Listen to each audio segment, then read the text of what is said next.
안녕하세요. 저는 헤어 디자이너로 일하고 있는 30대 후반의 여성입니다. 일하느라 바빠서 이제 막 결혼 1년 차에 접어든 아직은 신혼생활 중인 새내기 주부이기도 해요.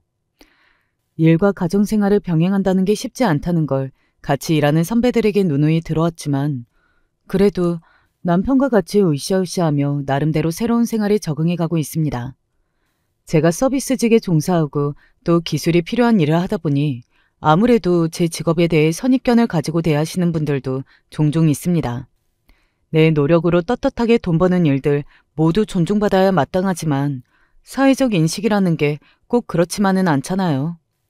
아무래도 우리 사회에서는 공부 열심히 해서 좋은 학교 나와 사무직으로 일하는 사람을 몸써서 일하는 사람보다 더 대우해주는 경향이 있는 것은 사실이니까요. 지금이야 이러한 편견 정도에 흔들릴 정도로 제 심지가 약하지도 않지만 저도 사회 초년생일 때는 서비스직을 마치 자기 시중 드는 사람 취급하는 진상들 때문에 마음을 다쳤던 적도 여러 번 있었어요. 일을 오래 하다 보니 이런 식으로 갑질하는 사람들, 남에게 대접받는데 집착할 정도로 자격지심이 심한 사람들이라는 걸 깨닫고 난 이후에는 안타까운 생각이 들어 예전보다는 둥글게 대처하고 있기는 하지만 그렇다고 그런 행동이 잘했다는 건 결코 아니죠. 우습게도 최근에 이런 미성숙하기 짝이 없는 태도로 저를 기죽여 보겠다는 사람이 하나 더 생기는 바람에 참 기도 안 차는 일을 겪기도 했습니다. 너도 참 딱하다. 하긴 주변에 다 고만고만한 사람들 뿐인 우물안 개구리이니 뭘 알겠냐만.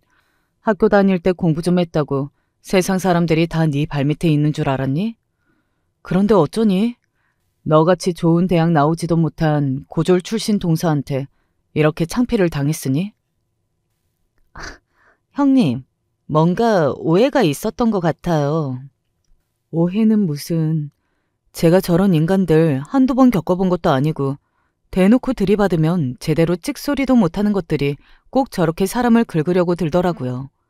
제게 겁도 없이 도전장을 내민 저 하룻강아지는 바로 얼마 전 시집온 제 손아래 동생입니다.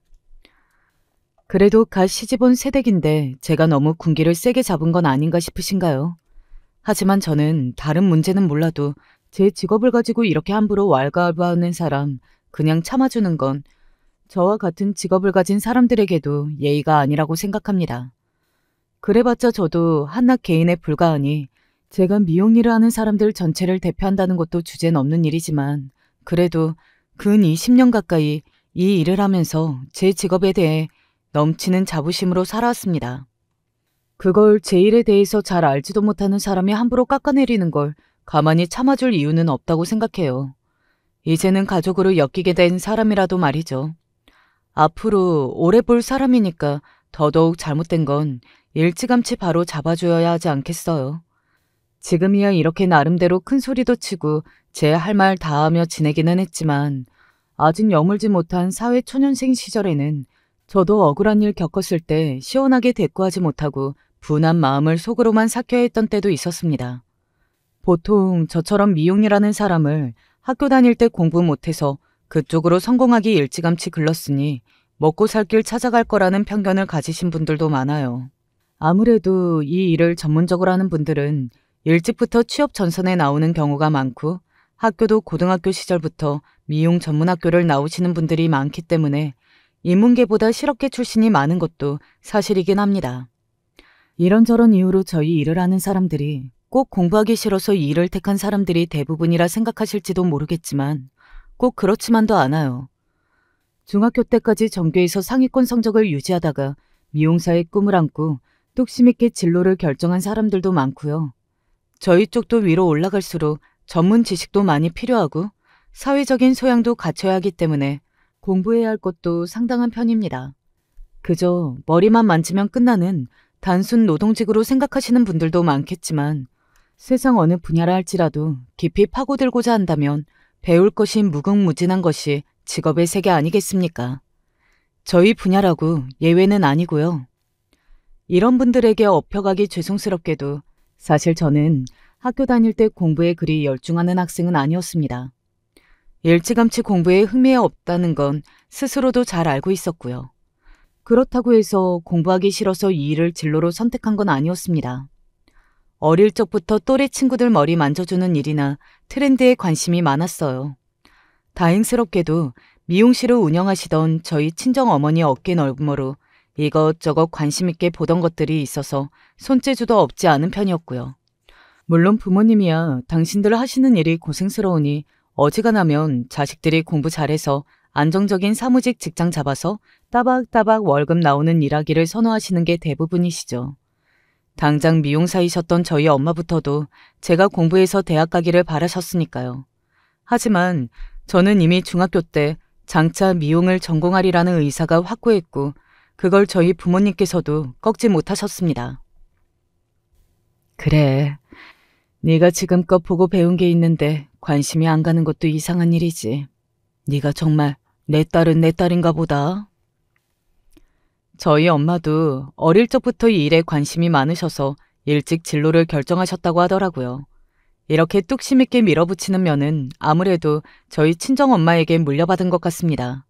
미용인으로서의 손재주 역시 저희 친정엄마에게서 비롯되었으니까 엄마와는 모녀 관계뿐만 아니라 같은 직종의 인생 선배로서도 통하는 부분이 참 많아요.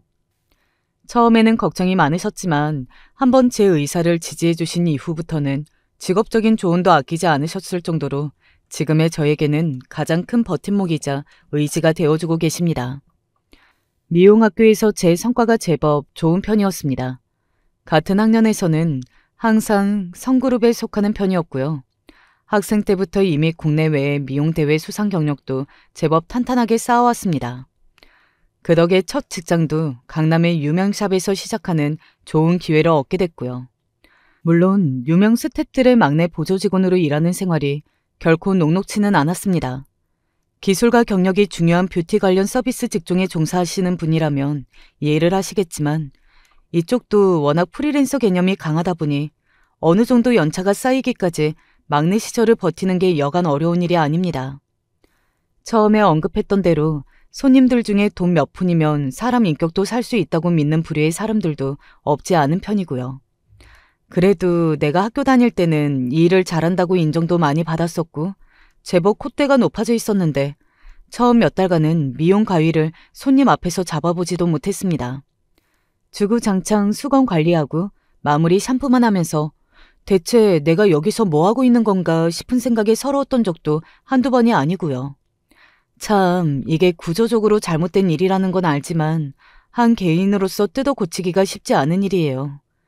이제는 제 밑에 후배들도 두게 되어서 적어도 제 아래에서 일하는 친구들만큼은 이런 고생 안 하게 해주려고 제 딴에 애를 쓰고는 있지만 그래도 아직 업계 전반적인 분위기를 뒤집어 엎는 데에는 무리가 있다는 걸 압니다. 그건 역시 선배로서 제가 감수해야 할 책임이겠지만 말입니다. 어찌되었든 다시 돌아와서 그렇게 힘겨운 막내 생활을 1년 넘게 겪고 나서야 겨우 보조로 미용 실무에 조금씩 투입될 수 있었습니다. 기회가 주어지기만을 기다렸던 만큼 하루 온종일 일에만 매진할 정도로 제 청춘을 다 쏟아부었다 해도 과언이 아닙니다.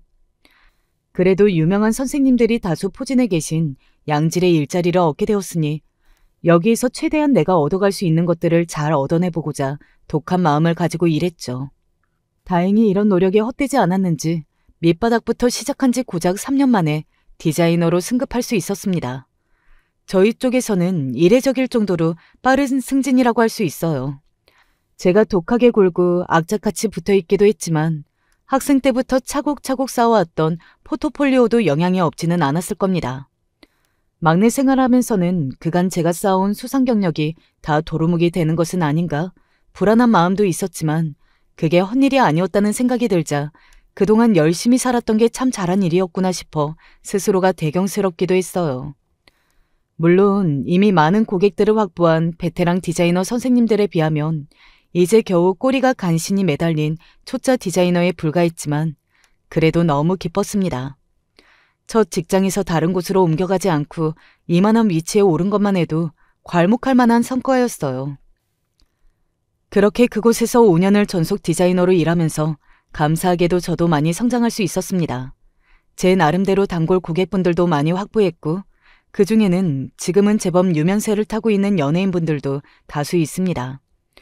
아무래도 샵 위치가 위치이다 보니 연예계 종사하시는 분들도 많이 찾으셨거든요. 그런 분들 한 분 한 분이 다 제 포트폴리오이자 빛나는 경력이기도 했으니 몸은 힘에 부치더라도 일하는 것만큼은 즐거웠습니다. 저희 일이라는 게 일반 회사원들 근무 시간이랑은 아무래도 다르다 보니 샵 오픈 시간은 다소 늦을지라도 그 전에 이미 다들 출근해서 예약 손님 확인하고 보아야 할 업무가 적지 않은 편이거든요. 그런데 퇴근은 해가 진 밤늦게야 겨우 할 수 있으니 사실 근무 시간이 많이 긴 편이기는 합니다. 자영업이나 서비스직에서 일해보신 분들이라면 다들 아시겠지만 아무래도 일반 회사원들보다 일하는 시간이 길어서 힘에 부치는 것도 사실입니다. 거기다 앉아서 하는 일이 아니라 하루 종일 서서 일을 하기 때문에 다리도 많이 붓고요. 휴식 시간이나 휴일도 적은 편이라 어느 정도 자기 입지를 확보하기 전까지는 개인 시간을 내기도 쉽지 않습니다. 저희 나름대로는 성공하기까지 경쟁도 치열한 편이고요. 저 역시 그런 어려움들 다 경험하고 지금 이 자리까지 올라왔고요. 그야말로 제 온 인생을 이 일에 쏟아 부었다고 해도 과언이 아닙니다. 20살 이후로는 정말 불도저처럼 뒤도 돌아보지 않고 성공하겠다는 일념하에 앞만 보고 달려왔어요. 제 헤어 디자이너로서의 야망이 결코 적은 편은 아니었고요. 내 역량이 어디까지 허락할 수 있을지는 모르겠지만 올라갈 수 있는 데까지는 올라가 보고 싶었습니다. 이 일로 정점을 찍을 수 있다면 그보다 더한 성취감이 있을까 하는 생각도 들었죠. 아마 그런 열정이 없었다면 휴일 한번 갖기 힘들고 퇴근할 때마다 온몸에 녹초가 되어 기운이 쏙 빠지는 이런 생활을 지금까지 오래 버틸 수는 없었겠죠. 그러던 와중에 패션쇼 스텝으로 참가했다가 해외 쪽에서 스카우트 제의를 받게 되었어요. 그동안 국내나 다른 샵에서 스카우트 제의를 받은 경험은 적지 않았지만 해외에서 러브콜을 받아보기는 그때가 처음이었습니다. 미국의 유명 에이전시 전담으로 일하면서 패션쇼와 화보 등을 담당하는 일이라고 있어요. 저희 쪽에서는 그것만큼 좋은 기회가 또 없거든요.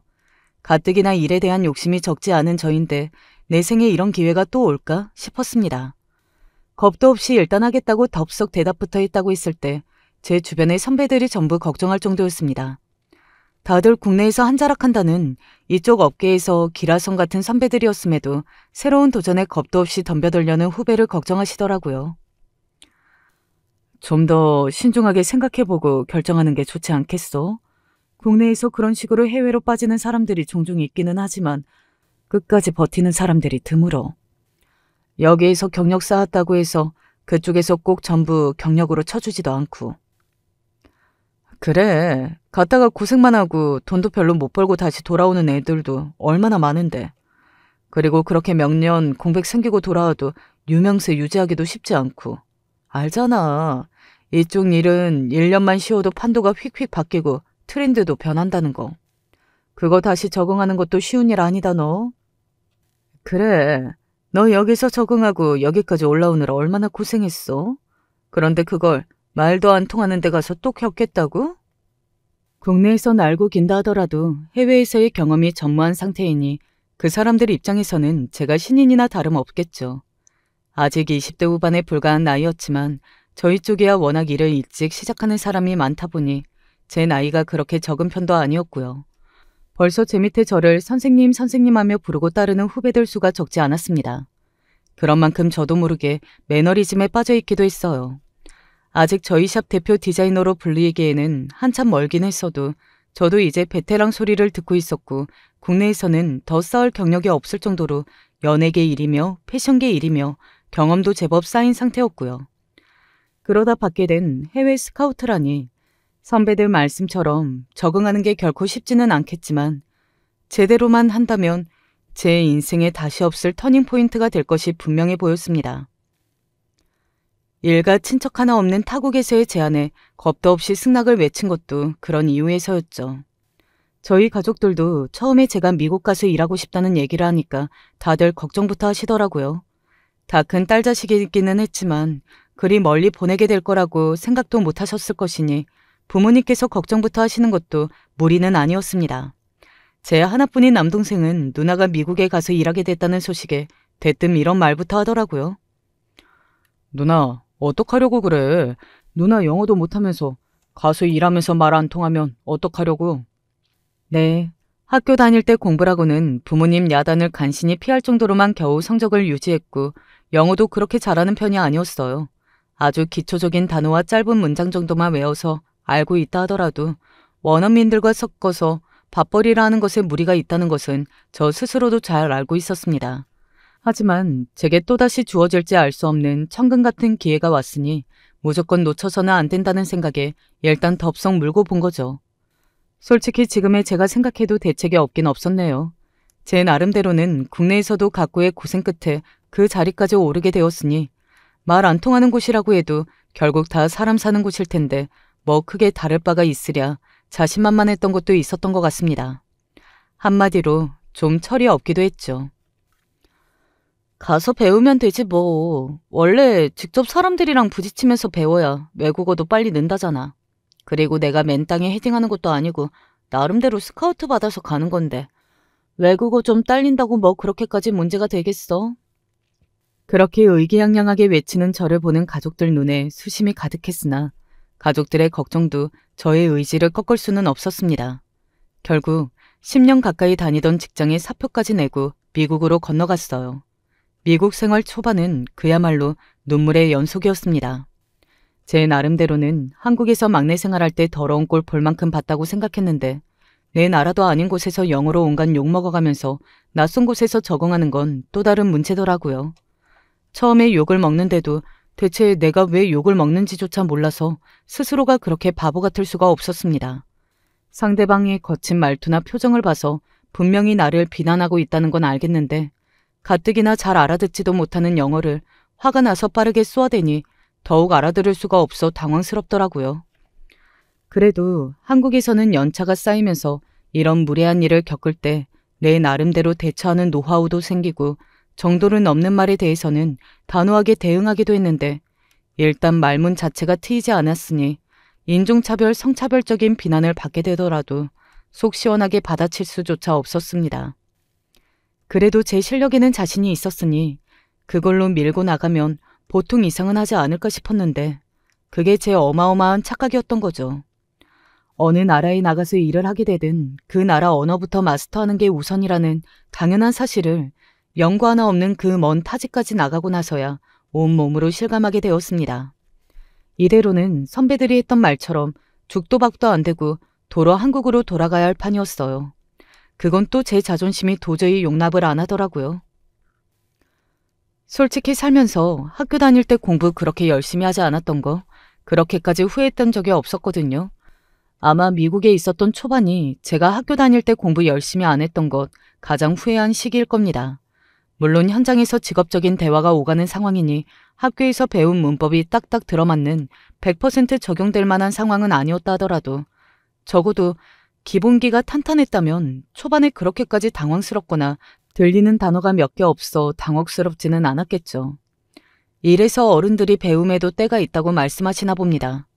하지만 이미 지난 일이야 후회해봤자 아무 소용도 없는 일이고 지금부터가 중요하다고 생각했어요. 여기에서 적어도 실패해서 도로 한국으로 들어가는 수모를 겪지 않으려면 지금부터라도 정신 바짝 차리고 영어 공부해야겠다는 생각이 들었습니다. 그래서 출근하기 전 시간, 아침 가장 이른 시간대에 어학원도 끊어두고 아침에 눈 떠서 새벽에 눈 붙이는 몇 시간을 제외하고는 한국어는 한마디도 하지 않고 종일 영어로만 말하는 연습을 했습니다. 이렇게 말하면 별로 대단하게 들리지 않으실지 모르겠으나 애초에 영어를 잘하는 편이 결코 아니었던 제 입장에서는 정말이지 쉽지 않은 일이었어요. 말 한마디를 내뱉는데도 생각을 집중해야 하니 하루 종일 긴장 상태가 될 수밖에 없더라고요. 정말이지 독한 마음 먹고 영어 공부에 매진했습니다. 잠자는 시간까지 줄여가며 단어 하나 더 외우고 현장에서 많이 쓸 법한 문장 같은 건 통으로 외워댔습니다. 태어나서 그렇게 공부를 열심히 한 것도 그때가 처음이었을 겁니다. 이 정도의 각오가 아니면 정말 이도저도 아니게 되겠더라고요. 가뜩이나 종일 몸을 움직이며 일해야 하니 피로도가 만만치 않은데 머리까지 팽팽 돌리고 있으니 체력이 훅훅 떨어지더라고요. 그래도 끝까지 포기하지 않았어요. 내가 그래도 큰 꿈을 안고 세계 뷰티의 중심지라 불리는 뉴욕까지 왔는데 뭐라도 하나는 건지고 가야겠다는 생각뿐이었습니다. 초반에 워낙 기본기가 부족해서 힘들긴 했지만 그래도 하루 종일 영어만 쓰면서 일하다 보니 말이 늘긴 늘더라고요. 어느 정도 기가 트이기 시작한 이후부터는 자신감이 붙어서 그런지 저도 예전처럼 입을 떼는 게 두렵다는 생각이 점점 사라지기 시작했습니다. 처음에는 바짝 긴장하여 그저 상대방 하는 말만 놓치지 말자고 했던 것이 어느새 사람들 사이에 끼어 농담을 주고받기도 하고 무의식적으로 남들이 걸어오는 농담에 피식 웃음을 터뜨릴 정도로 자연스럽게 귀가 트이게 되더라고요. 그렇게 되는데 딱 1년의 시간이 꼬박 걸렸던 것 같습니다. 물론 아직 갈 길이 멀지만 적어도 이제 일하면서 억울한 소리에 대꾸 한마디 못하는 신세는 벗어나게 되었어요. 원래 타고난 성격 자체가 워낙 단찬 편이기도 해서 한번 말문이 트이기 시작하니 거침이 없어지더라고요. 그렇게 이젠 뉴욕 한복판 어디에 떨고 놓아도 곤란을 겪지 않을 정도로 자연스러운 영어 구사가 가능해졌습니다. 확실히 말이 늘고 나니 일할 때도 훨씬 수월하더라고요. 단순히 머리만 만질 때보다 서로 간의 의사소통이 가능해지니 제 의견을 피력하기도 훨씬 유리해지고 또 그런 적극적인 자세가 일에 많이 도움되기도 했고요. 어디에서나 그렇겠지만 특히나 미국에 있을 때는 사람들이 참 적극적인 사람을 좋아한다 싶더군요. 그런 제 성격을 좋게 봐주었는지 인맥도 많이 쌓을 수 있었습니다. 이쪽 일도 결국 업계 사람들 평판이 중요해서 영향력 있는 사람들이 끌어주는 게 도움이 많이 되거든요. 아마 초반에 실컷 데이고 난 이후로 주눅 들어서 돌아갔다면 이런 기회는 잡을 수 없었겠죠. 그때 의기소침해 있지 않고 독하게 영어 공부하길 잘했다는 생각이 들더라고요. 솔직히 국내에 있을 때는 영어 공부의 중요성을 전혀 실감하지 못하고 살고 있었거든요. 무슨 일을 하든지 간에 영어 공부만큼은 놓으면 안 된다고 살면서 기회가 주어져도 그걸 놓치고 흘려버릴 수밖에 없다고 했던 말이 그렇게 절실하게 와닿을 수가 없었습니다. 지금 제 사연을 듣고 계신 여러분께서도 이제 와서 영어 공부가 무슨 소용이 있겠냐 싶으실 거예요. 저 역시 그러했으니까요. 하지만 직접 겪어본 입장에서 말씀드리기로는 영어 공부 꼭 하셨으면 좋겠어요. 어떠한 기회가 주어졌을 때 확실히 선택의 폭이 넓어지더라고요. 배우면 다 쓸 때가 있다는 말이 틀린 말이 아니라는 걸 저는 직업 현장에서 몸으로 부딪혀가며 깨달았습니다. 그렇게 해외에서 3년 계약을 끝까지 다 채우고 국내로 다시 돌아오게 됐어요. 이번에는 역으로 국내 유명 샵에서 대표 디자이너 격으로 스카우트 제의를 받게 되었습니다. 미국에서의 경력이 제게 큰 도움이 되었고 힘들었던 만큼 보람찬 시간이었지만 처음부터 국내로 돌아갈 계획이었어요. 그래서 떠나기 전에 에이전시와 미국에서 사귀게 된 동료들이 미국에서 좀 더 일하면 안 되겠냐고 제안을 했을 때는 그 사람들에게 인정을 받았다는 생각에 뿌듯하기도 했습니다. 국내로 돌아오기는 했지만 일하다 보면 뉴욕 출장에 가게 되는 경우도 1년에 3-4번은 있어서 지금까지도 귀한 인연으로 연락을 이어오고 있어요. 어찌되었든 많은 사람들의 우려 속에서 처음 미국으로 떠났었지만 그곳에서의 더 양질의 경력을 쌓아 국내로 금이 환영하게 되었습니다. 처음 미용사로서의 삶을 시작하게 된 샵은 아니었지만 그에 못지않게 입지가 탄탄한 곳이었어요. 그런 곳에서 이제는 내 이름 걸고 당당하게 일하게 되었으니 제가 꿈꾸던 목표에 한 걸음 더 가까워진 셈이었죠. 이제 30대에 접어들어 일에 어느 정도 여유도 생기고 더 유명한 연예인들과 작업하게 되는 등 확실히 미국 가기 전보다 제 직업적 위상이 올라갔음을 실감할 수 있었습니다. 지금의 남편을 처음 만난 것도 미국에서 돌아와서 대표 디자이너로 승승장구했던 그때였어요. 사실 남편은 저하고 그리 접점이 큰 사람은 아닙니다. 언론사 쪽 법무팀에서 일하던 사람이었는데 그날도 행사 때문에 출장을 나갔다가 정말 우연히 만나게 된 사람이었습니다. 솔직히 그동안 제게 관심을 표했던 사람이 없지는 않았지만 그 중에서도 남편이 가장 이질적이었어요. 보통은 같은 업계에 종사하거나 아니면 고객인 연예계 쪽에서 일하는 분들이 관심을 표하는 경우가 많았거든요. 하지만 남편은 유행이나 트렌드 같은 것과는 전혀 거리가 먼 사람이었습니다. 한눈에 보기에도 그저 반듯하게 정장 갖춰 입고 직장인으로 일하는 사람처럼 보였어요. 하는 일이 이렇다 보니 오히려 이런 유형의 사람들 만나기가 더 어려운 편이거든요. 남편 첫인상은 솔직히 말하면 샌님 같아 보였습니다. 딱 보기에도 인상이 모범생 같은 것이 학창시절 내내 모범생으로 공부 잘하다가 좋은 대학 가서 좋은 직장 들어간 번듯한 청년의 전형으로 보였어요. 그래서 처음에는 제게 호감을 표시하는 남편에게 다소 경계심을 가지고 있었던 것도 사실입니다. 가끔 이렇게 좋은 집안에서 교육 잘 받고 자란 많이 배운 사람들이 저희처럼 겉보기에 화려해 보이는 사람들에게 관심 표하는 경우가 없지는 않았거든요. 같은 일 하는 지인 중에서도 이런 사람들에게 대이는 일이 적지 않았고요. 겉보기에 화려해 보이니 연애 상대로 접근했다가 막상 결혼 상대는 자기랑 비슷한 좋은 대학 출신의 얌전하고 참해 보이는 여성분들을 선택하시는 경우가 많더라고요. 아무래도 연애 따로 결혼 따로라고 생각하고 직업적으로 화려해 보이는 저희 같은 사람들을 쉽게 여기는 남자들도 없지 않았으니까요. 처음에 남편도 그런 사람이 아닐까 경계할 수밖에 없었습니다. 물론 보이는 인상이나 순한 눈매가 사람 그렇게 쉽게 갖고 놀 사람으로 보이진 않았지만 사람이 겉만 보고 알 수는 없는 노릇이니까요. 하지만 오히려 자기가 문외 아닌 분야인 제 일에 대해서 호기심을 가지고 긍정적으로 말하는 남편이었어요. 사실 저는 꾸밀 줄도 모르고 옷도 백화점에 걸려있는 그대로 사서 입는 편이거든요. 제가 알아서 고르면 진짜 못 봐주겠다고 해서. 그래서 이렇게 타고난 센스가 좋으시고 손재주까지 있으신 분들이 참 대단해 보이더라고요. 더군다나 다래 씨는 경력도 대단하시잖아요.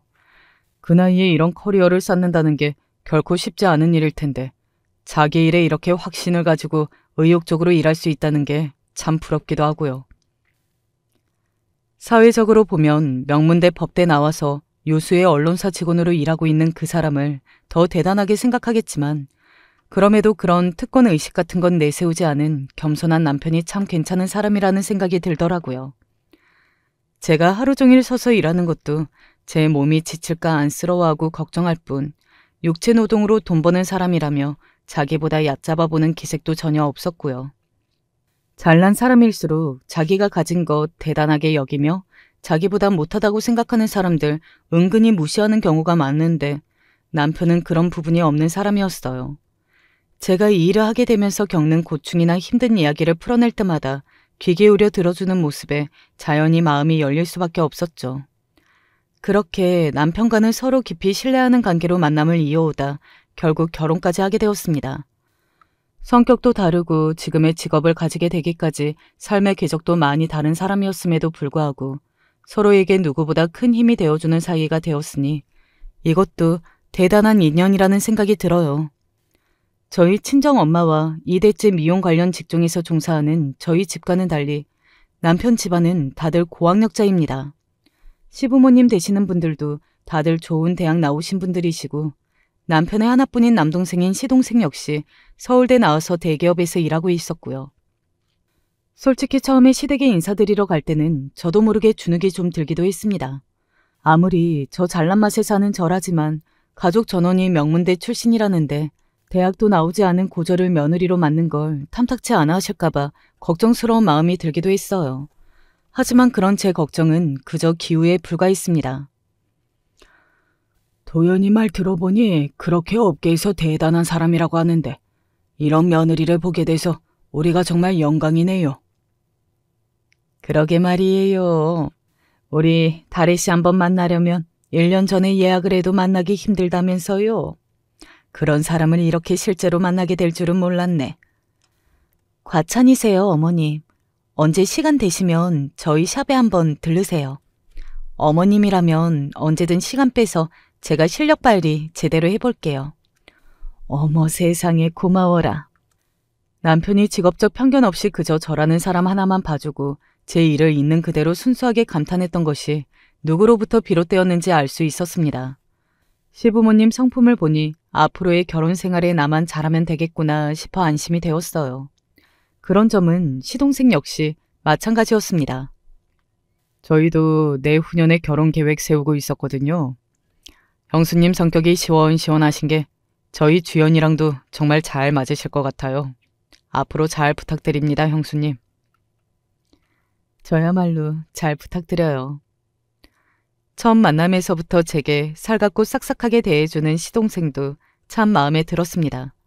듣기로는 교제하시는 분도 같은 학교 후배라고 하더라고요. 시동생은 서울대 출신이니 국내 최고 명문대학교 캠퍼스 커플 출신인 셈이죠. 저 역시 시댁 식구들이 다들 마음에 들었으니 곧 한 가족이 될 미래의 손아래 동서에게도 잘 대해줘야겠다고 생각했습니다. 저희 부부가 먼저 결혼을 하고 말했던 것처럼 시동생 역시 1년도 안 되어 결혼을 했어요. 저희 신혼여행 다녀온 지 얼마 안 돼서 상견례를 통해 정식으로 동서를 처음으로 소개받게 되었죠. 동서는 차분하고 깔끔해 보이는 인상에 단정한 겉모습이 반듯한 시동생과 잘 어울렸습니다. 아무래도 하는 일이 그렇다 보니 스타일의 변화를 자주 주는 편인 저와는 다르게 공기업에서 일하고 있다는 동서는 단정하지만 다소 보수적인 차림새였어요. 아무래도 직장이 그렇다 보면 차림새에도 제약이 있는 법이니까요. 하긴 이 식구들 중에서 겉보기에 제일 이질적인 사람을 꼽으라면 저일 수밖에 없었죠. 그런 제 모습이 범상치 않아 보였는지 처음 만난 자리에서 동서가 제게 조심스럽게 운을 떼었습니다. 그런데 형님께서는 어떤 일을 하시는지? 도련님이 얘기 안 했어요? 나는 헤어 디자이너로 일하고 있어요. 그렇게 얘기를 들은 것 같기는 한데 고생이 많으세요. 예의 바르게 말하긴 했지만 대뜸 고생부터 언급하는 동서 태도가 조금 의아하기는 했습니다. 하지만 밥 벌어먹고 사는 일이 다 고생스러운 일이니 한 말이겠지 싶어 대수롭지 않게 여겼어요. 그게 몸쓰는 일하는 사람에 대한 편견을 돌려 말하는 것이라는 건 조금 뒤에 깨닫게 되었지만 어쨌든 저는 동서의 첫인상이 그리 나쁘지 않은 편이었습니다. 동서가 결혼해서 저희 시댁 식구가 되었지만 워낙 제가 스케줄이 빡빡한 편이다 보니 사실 그렇게 자주 만나지는 못했습니다. 동서도 직장 생활하는 사람이니까 주말 외에는 시간 내기가 어려웠겠지만요. 게다가 저희 일은 평일보다 주말이 더 바쁘거든요. 그러다 보니 결혼해서 식구가 되었는데 손이 동서가 되어서 새 식구를 제대로 챙겨주지 못할 것 같아 미안한 마음도 있었습니다. 그래서 간만에 생긴 휴일에 동서 밥을 사주겠다며 불러냈어요. 제 딴엔 처음 하는 식사 대접이니 좋은 것 대접하고 싶어 지인에게 추천받은 예약제 레스토랑에 갔습니다. 약속 장소에 오고 나서야 생각보다 고급 식당에 오게 된 것을 알게 된 동서 표정이 그리 편치만은 않았어요. 형님, 너무 무리하신 거 아니에요? 가뜩이나 힘들게 일하셨을 텐데 이렇게까지 안 하셔도 되는데. 아니야, 괜찮아. 부담 가질 거 없어. 나 이 정도는 충분히 살 수 있어. 결혼하고 나서 내가 너무 못 챙겨준 것 같아서 미안해서 그래. 그러니까 걱정하지 말고 먹고 싶은 거 부담 없이 다 시켜. 그렇게 식사를 하는데도 맛있는 음식들 앞에 두고 깨작깨작 먹는 동생의 모습에 음식이 입이 맞지 않나 싶어 신경이 쓰였습니다. 그러고 보니 형님하고는 이렇게 따로 자리 내서 둘이서 얘기할 기회가 별로 없었던 것 같아요. 저도 형님한테 이것저것 궁금한 게 많았거든요. 그랬어? 그럼 진작 물어보지. 뭐가 그렇게 궁금했는데? 아무래도 하시는 일이 제 주변에서 접하기 힘들다 보니, 그리고 일을 꽤 오래 하셨다고 하길래 언제부터 일하셨나 궁금하기도 하고요. 나는 20살 되자마자 바로 취업했어. 그럼 학교는 고등학교까지만 나오신 거예요? 나는 고등학교도 미용학교 나왔어. 졸업하자마자 바로 스카우트 돼서 취업했고, 그러고 보니 벌써 이 일 시작한 지도 20년이 다 돼가네. 그렇구나. 그동안 정말 고생이 많으셨겠어요. 대화에 다소 소극적이기는 하지만 저한테 질문도 다 하고 낯을 가려서 그렇지 나에 대한 관심이 아예 없는 건 아니었구나 싶어 기분이 나쁘지 않더라고요. 하지만 그게 제 학력이나 호구조사를 하는 것일 줄은 미처 몰랐습니다. 어머님이 하도 형님 자랑을 많이 하셔서 형님 어떤 분이신지 결혼 전부터 참 궁금했거든요. 어머님께서 워낙 정이 많으신 분이잖아. 나도 동서 칭찬 정말 많이 들었어. 그러셨어요? 어머님 아버님이 만날 때마다 항상 형님 얘기만 하셔서 저는 그런 줄은 몰랐어요. 그렇게 말하는 동서 표정이 조금 묘하기는 했지만 이런 식으로 대화하다 보면 충분히 서로 가까워질 수 있겠거니 그때는 낙관적으로 생각했습니다. 그로부터 얼마 후에 제가 식사 대접했던 건 그냥 넘어갈 수 없어 초대를 하고 싶다는 동서의 제안을 덥석 물었습니다. 그날도 오후에 중요한 예약이 잡혀있기는 했지만 이런 식으로 짬을 내서 시간을 보지 않으면 언제 가까워지겠냐 싶어 무리해서 시간을 뺀 거였거든요. 그렇게 나간 자리에서 저는 한 무리의 여성들과 함께 동서를 마주하게 됐습니다. 동서와 단둘이 하는 식사인 줄 알았는데 맨 처음 보는 얼굴이 잔뜩 있으니 저도 모르게 주춤하더라고요. 그런 저를 보며 반색을 하는 동서였습니다. 형님, 제 절친한 지인들 형님께도 소개시켜드리고 싶어서 모셨어요. 괜찮죠? 괜찮지, 그럼. 솔직히 당황스러운 상황이기는 했지만 그 자리에 대고 사람들 다 있는 앞에서 싫다고 하기도 못하고 그렇다고 해서 제가 딱히 낯을 가리는 편도 아니니 예상치 못한 동서 행동이 의아하긴 했지만 분위기 흐릴 것도 없겠다 싶어서 시원하게 답하고 자리에 앉았습니다. 저희 동서 친구분들이신가 봐요. 네. 저희는 같은 서울대 출신 동문들이에요. 그렇게 제게 말하는 동서 지인들이 자켓 키득거리는 소리가 들렸습니다. 그때부터 기분이 묘하게 좋지 않더라고요. 같은 학교 친구분들이시구나. 내가 동서 대학 친구들을 이렇게 예고도 없이 만나게 될 줄은 몰랐네. 제 딴에는 뼈가 있는 말이었습니다.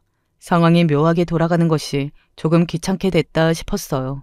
그런데 대뜸 동서가 자기 지인들에게 영어로 말을 걸기 시작했습니다. 대충 자기 회사 상사가 새로 내려오게 될 것 같은데 성향이 어쩌고 하면서 골치 아파지게 생겼다. 그런 내용이었어요. 한번 동서가 영어로 말문을 트기 시작하자 옆에 둘러앉은 동문들도 한마디씩 영어로 받아치며 자기들 하는 일에 대한 자랑 섞인 푸념을 한마디씩 내뱉는데 솔직히 그거 듣고 있자니 저들 하는 꼴이 퍽 우습게 느껴졌습니다. 그건 의도가 너무 분명하잖아요. 얼마 전 제가 고졸 출신의 인문계 고등학교가 아닌 실업계 고등학교를 나왔다는 사실을 알게 된 동서였어요. 그 말을 듣자마자 처음 초대한 자리가 서울대 동문 모임이라니 수가 얕아도 너무 얕은 거 아닙니까? 거기다 머리 시꺼먼 한국인들끼리 한국에서 한국 식당에 둘러앉아서 영어로 짓거리는 꼴이라니 고등학교만 겨우 졸업해서 미용사 일이나 하고 있는 형님을 대놓고 따돌리려는 의도가 너무나 다분하지 않습니까? 물론 저야 뉴욕에서 몸으로 부딪혀가며 실전 영어의 회화를 익힌 해외파 출신이니 고작 저들 몇 마디 주고받는 것 알아듣지 못할 처지는 아니었지만 말입니다. 한마디로 자기들끼리 제가 알아듣지 못할 영어로 킬킬거리고 있다고 생각했겠지만 그것들 하는 소리를 토시 하나 빼놓지 못하고 알아먹고 있는 저였어요. 얌전해 보이는 것이 하는 짓이 저렇게 음흉할 거라고 제가 생각이기나 했겠습니까? 내가 사람을 봐도 참 잘못 봤다 싶더라고요. 동문 중 하나가 와중에 이렇게 염려하는데도 받아치는 동서 말이 참 가관이었습니다. 예, 그래도 사람 불러다 놓고 이렇게 하는 건 좀 심하지 않냐 너? 나중에 괜히 곤란해지는 거 아니야? 야, 걱정할 거 하나도 없어. 전현 저거 고졸이라 영어로 하는 말 어차피 못 알아들어. 세상에 사람이 학벌이 다가 아니라는 생각은 하고 있었지만 그래도 우리나라 최고 대학 나왔다던 인간들의 면면이 고작 저 지경이라니 참으로 한심스럽게 짝이 없었습니다. 가만히 내비두면 어디까지 가나 싶어서 봤더니 정말이지 더는 못 봐주겠더라고요. 그래도 배울 만큼 배웠다는 사람들이 천박하기가 배운 것 없는 무례배보다도 못해 보였습니다. 그래서 저는 한번 크게 심호흡을 하고는 그들 중 가장 유창한 영어 발음으로 이리 쏘아붙였어요. 내가 고졸이라고 했지. 언제 너한테 영어 못한다고 한 적 있니? 순식간에 주변 반응이 싸하게 가라앉았습니다. 그래도 몇 명은 일찍 상황 파악을 했는지 수치심에 얼굴이 시뻘겋게 달아오르는 꼴을 보니 자기들이 창피할 만한 짓거리 했다는 걸 모르는 것 같지는 않더라고요. 제게 뜻밖의 일격을 당한 동서꼴은 더더욱 볼만했습니다. 시집 왔더니 저보다 훨씬 못해 보이는 여자가 시부모님과 잘 지내고 있으니 거기에 심통이 나서 학벌이나 영어로 한번 찍어 눌러보려고 했는데 자기보다도 더 유창한 영어를 구사하는 저를 보고 얼마나 놀랐겠어요. 거기에서 그치지 않고 제가 더욱 신랄한 영어로 동서를 비웃기 시작했습니다. 여기 있는 너희들 연봉 다 합쳐도 내 반년 벌이밖에 못할 텐데 대학 나오고 영어 좀 배웠다고 네가 나보다 더 나은 인간이라도 될 줄 알았어? 나 고졸이어도 내 능력으로 벌어서 지금 강남에 내 소유 빌딩만 두 채다 이년아. 이제 그 잘난 서울대 동문이라는 여자들은 저하고 눈이라도 마주칠까봐 민망해서 다들 눈을 바닥에 깔고 있더라고요. 참 이런 식으로 면전에서 망신을 당해봐야 서열 정리가 되는 인간들이라니. 서울대 나왔다고 별 볼 일 없다 싶더라고요. 그 중에서도 동서가 제일이었고요. 어차피 밥 먹자고 부른 거 아니니 차분하게 일어선 제가 다시 한국어로 아주 교양 있게 말했습니다. 도련님 성품에 동서가 이렇게나 실망스러운 행동을 한 줄 알면 얼마나 놀라고 충격을 받을까 생각하니 내가 다 마음이 아프네. 동서 참 딱한 사람이다. 그 말에 그제야 상황이 파악됐는지 치켜든 머리를 팍 숙이고 제 바지가랑이를 부여잡는 동서였습니다. 형님, 제가 실수했어요. 제가 형님에 대해서 오해를 하고 있었나 봐요. 이런 건 오해가 아니라 무례고 상황 잘못 돌아간다 싶으면 그렇게 말을 돌려서 하는 게 아니라 납작 엎드려서 사과부터 해야 하는 거야. 우리 동서가 사회성이 많이 떨어지네. 형님, 제가 죄송해요. 제가 사과드릴게요. 그러니까 오늘 일은 저희 남편이나 시부모님께는 비밀로 해주세요. 네? 동서, 떳떳하지 못할 일이었으면 처음부터 시작을 말았어야지. 내가 이렇게 받아치지 않고 그대로 당해줬으면 오늘 같은 일이 또 없으리라는 보장이 있어? 나도 이렇게 황당한 일 당하고 조용히 넘어가기는 힘들 것 같네. 형님, 죄송해요. 제발 한 번만 봐주세요. 그 콧대 높은 서울대 출신 동서가 자기 동문들 앞에서 고졸 형님한테 싹싹 비는 꼴이라니. 그러게 왜 이기지도 못할 사람을 건드린답니까? 하수도 이런 하수가 없다는 생각이 들자 딱히 전투력도 안 생기더라고요. 제가 그동안 이 일하면서 만나본 갖가지 진상이 한둘이 아닌데 이 정도야 뭐 귀엽고 시시한 수준이죠. 동서의 부탁에 아랑곳 않고 저는 온 시댁 식구들을 단 한 사람도 빠짐없이 소환해 그날 있었던 일을 토시 하나 빼놓지 않고 고스란히 전했습니다. 시댁 식구들 아무도 없는 자리에서 일방적으로 제 기죽이겠다고 이리 치졸한 짓을 벌였는데 발뺌할지도 모른다 싶어 동서가 영어로 짓거리기 시작한 순간부터 휴대폰 녹음 어플부터 켜둔 저였습니다. 그런 적 없다며 발뺌하려 드는 동서한테 들으라는 듯 녹음 어플을 재생하자 빼도 박도 못할 증거에 사색이 되어버린 동서였습니다. 그야말로 진퇴양난. 도망갈 퇴로가 완전히 차단된 셈이죠. 그 다음부터는 굳이 제가 입을 더 댈 필요도 없었습니다. 그중 가장 크게 화를 낸 건 동서의 남편인 시동생이었어요. 당신, 도대체 이게 무슨 경우 없는 짓이야? 사람을 면전에 불러놓고 어떻게 이렇게 몰상식한 짓거리를 할 수가 있어? 당신 고작 이것밖에 안 되는 사람이었어? 저희 시동생이 이런 짓에 동조할 사람이 절대 아니었거든요. 그동안 제 남편 앞에서는 어지간히 순한 양처럼 내숭을 떨었던 모양인데 저보다 못하다고 생각한 여자한테 제대로 덜미를 잡혀 그 실체를 까발리게 되다니 수치심에 동서 얼굴이 터져나갈 듯 시펄겋게 달아올랐습니다. 제 남편이나 시부모님의 분노는 말할 것도 없었고요. 어떻게 우리 집안에 이런 일이 있을 수가 있어. 재수 씨, 사람 그렇게 안 봤는데 인간이 어떻게 이렇게 야비할 수가 있습니까? 당장 이 사람한테 사과하세요. 아마 동서가 태어나서 이렇게 사람들에게 둘러싸여 인간 이하라는 경멸의 시선을 받으며 온몸의 분노를 떠안아 보기는 처음이었겠죠. 동서 실체를 직접 겪기 전이었다면 그런 동서가 가엾게 느껴졌을 수도 모르겠습니다만 어찌됐든 동서가 가당치 않은 폐악에 일방적으로 당한 것은 저 아닙니까? 제가 동서를 불쌍하게 여기는 것도 말이 안 되는 일이죠.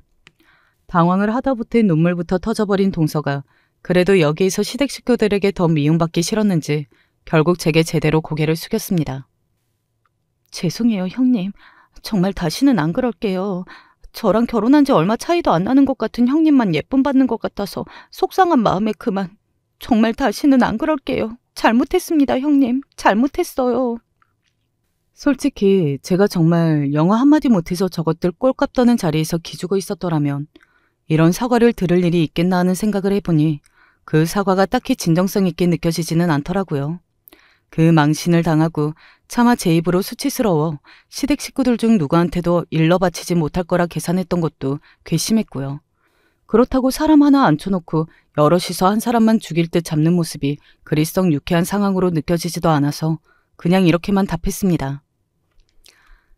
솔직히 이건 실수라고 하기도 뭐하지 않아? 분명히 의도를 가지고 한 행동인데 상황에 몰려서 받는 사과가 뭐 그렇게 의미가 있는지는 잘 모르겠네. 그저 앞으로 서로 불편한 일 없도록 가급적 부딪히는 일 만들지 않는 게 서로에게 가장 나은 일이 아닐까 싶어. 동서한테나 나나. 유하게 얘기하기는 했지만 분명한 손절 의사였습니다. 그래도 자기가 눈물까지 짜면 어떻게든 상황이 해결되려나 싶었는데 사과를 받아주지조차 않는 저한테 당황한 기색이 역력한 동서였어요. 참나, 사람을 그날 그 정도 겪어봤어도 제가 파악이 안 됐던 모양입니다. 고작 눈물 몇 방울 떨어뜨린다고 어영부영 져줄 제가 아닌데 사람을 잘못 봐도 한참 잘못 봤죠. 당연히 다른 식구들도 다들 제 편을 들어주셨어요. 그럴 수밖에 없지 않습니까? 가해자와 피해자가 너무 명백한 상황이니까요. 형수님, 제가 정말 뭐라고 사과를 드려야 할지 모르겠습니다. 아무리 사과를 드려도 마음 상하신 거 풀리지 않으시겠지만 그래도 잘못한 건 잘못한 거니까요. 정말 죄송합니다, 형수님. 그래, 그나긴 네가 얼마나 마음이 상했겠어. 마음이 안 풀리는 게 당연한 일이지. 가족이라고 무조건 억지로 화해하고 하하호호 지내는 게 능사는 아닙니다. 그것도 어느 정도 허용이 가능할 때의 얘기 아니겠어요? 저런 일 겪어보니 동서한테는 더 마음을 쓰는 것이 괜한 감정 낭비겠다는 생각이 들었습니다. 그렇다면 굳이 동서랑 애써 잘 지내보겠다고 노력하고픈 생각이 들지는 않더라고요. 그래, 잘못을 해도 지가 있는데 눈치를 봐도 재수 씨가 봐야지. 당신은 당신 내키는 대로 해. 그날 이후로 시댁에서의 동서 입지는 그야말로 보고 있기 안쓰러울 수준입니다. 사람을 건드릴 때는 자기도 다칠 수 있다는 걸 알았어야죠. 하긴 명문대 나와서 항상 자기 잘난 사람 취급하며 떠받들어지기만 했을 테니 이런 수치와 모욕에 면역이 없을 법도 했죠. 그거야 제 알 바 아닙니다만 말입니다. 그날 이후로 동서는 제 앞에서 찍소리도 못하고 기죽어 살고 있습니다. 평범하기만 했어도 충분히 잘 지내고도 남을 사이였는데 스스로 그 기회를 걷어찼으니 시댁 식구들과 불편한 관계가 된 것은 동서가 스스로 감내해야죠. 단지 참한 여자 만나 장가간 줄 알았는데 제 아내의 민낯을 보게 된 시동생이 안쓰러울 따름이지요. 이래서 사람이 스펙만 쌓을 게 아니라 내실을 갖춰야 한다는 건가 봐요. 공부 잘하는 것도 중요하지만 인성 갖추는 것보다 앞설 수야 없죠. 그렇게 저 잘난 줄만 알고 살다 보면 저렇게 동서처럼 생각지도 못하게 코가 깨지는 일도 겪고 그러는 거죠. 오늘 제 이야기는 여기까지입니다. 그래도 이만하면 저도 답답하지 않게 잘 대처한 게 맞는 거겠죠. 제 푸념 들어주셔서 다들 감사드려요. 제 인생 이야기를 좀 풀어보고자 여기에 사연을 씁니다. 부디 많은 분들이 들어주시고 의견을 달아주셨으면 좋겠습니다. 세상에서 그 누구보다 아내를 사랑했다고 자신합니다. 아내는 당시 예쁜 얼굴과 몸매로 다른 남자들한테 인기가 참 많았어요. 그리고 저도 그런 아내를 짝사랑하는 사람 중 하나였죠. 같은 회사에서 만나게 된 아내는 아름다운 겉모습뿐만 아니라 일도 잘하고 똑부러져서 동료로서도 괜찮았던 사람이었어요. 가끔 남자들끼리 술자리라도 가질 때면 언제나 아내의 이야기가 나왔습니다. 다들 술잔을 기울이면서 그냥 괜찮은 동료에 대해서 칭찬하는 척하긴 했지만 저는 알고 있었어요. 남자 10명이서 만나면 최소한 그의 반은 아내를 이성으로서 보고 있었죠. 죄송해요. 제가 연애 생각은 없어서요. 하지만 아내는 그 누구의 고백도 받아주지 않았습니다. 당시 회사에는 잘생기기로 소문이 난 상사가 한 명 있었는데 그 상사의 고백까지 거절을 해버렸죠. 아내를 짝사랑하던 저로서는 저렇게 잘생긴 사람도 거절을 하는데 나 같은 게 고백을 해봤자 소용이나 있겠어? 라는 마음의 주눅이 좀 들었습니다. 원래는 아내한테 고백이라도 한번 해보려고 꽃다발 주문도 알아보고 그랬었는데 그 일을 계기로 고백은 포기하고 그냥 이전처럼 조용히 아내를 짝사랑하는 사람으로만 남기로 했죠. 승민 씨, 오늘 저녁 같이 먹을래요? 하지만 그런 제 마음을 모르는 아내는 언제나처럼 친근하게 저에게 말을 걸고 식사를 하자고 이야기하곤 했습니다. 남들이 보면 걔도 너 좋아하는 거 아니야 라는 이야기가 나올 법할 수도 있겠지만 아낸 저뿐만이 아니라 같은 회사에서 일을 하는 동료라면 사람을 가리지 않고 언제나 친절하게 대했습니다. 밥을 먹으러 가자는 이야기도 저한테만 하는 게 아니었죠. 이전엔 그런 아내의 행동을 오해하고서 아내가 본인을 짝사랑하는 줄 알고 호기롭게 직장 내에서 공개 고백을 한 직원도 있었는데 정말 제대로 차인 뒤 퇴사하였죠. 그 꼴을 본 다른 직원들은 아내의 행동을 절대로 이성적인 감정에서 비롯된 호감이라고 오해하지 않았습니다. 저 역시 너무나 잘 알고 있었지만 머리로 이해하는 것과 달리 가슴은 무척이나 두근두근 뛰었습니다. 아내는 그냥 저를 좋은 동료 정도로만 생각을 할 텐데. 마침 회사에서 아내와 동갑인 직원이 저 하나뿐이어서 아내는 다른 직원들보단 저를 조금 더 편하게 대했던 것 같아요. 똑같이 밥을 먹으러 가자고 해도 저한테는 좀 더 자주 그런 제의를 했죠. 더 큰 마음 먹지 말고 조용히 짝사랑하자고 아무리 마음을 다잡아도 아내와 마주보고 앉아서 웃을 때면 지금이라도 그냥 고백을 해버릴까 하는 충동이 수십 번씩 왔다 갔다 했습니다. 그러던 어느 날 결국 저는 민정아, 나 너 좋아해. 우리 사귀지 않을래? 함께 퇴근을 하던 도중에 고백을 해버리고 맙니다. 딱히 고백을 해야겠다고 마음을 먹은 것도 아니었어요. 그냥 제 옆에서 발을 맞춰 걸으며 이야기를 하는 아내 얼굴을 보고 있었을 뿐인데 저도 모르게 불쑥 튀어나온 고백이었죠. 제 고백에 아내는 무척이나 당황한 얼굴이었습니다. 그러더니 네가 날 좋아할 줄은 몰랐어 라며 어쩔 줄을 모르더라고요. 너무 부담 갖지 않아도 돼. 네가 나 그런 식으로 안 보고 있는 거 알아. 그냥 이대로 있기 싫어서 최소한 내 마음이라도 고백해야겠다 싶어가지고 하는 거니까 그냥 예전처럼 편하게 대해줘. 연애하진 못하더라도 최소한 친구로서 오래 남고 싶었습니다. 다행히 그렇게 이야기를 하니까 아내 입장에서도 조금 부담이 덜한지 고백을 들은 직후보다 훨씬 더 밝아진 얼굴로 고개를 끄덕였죠.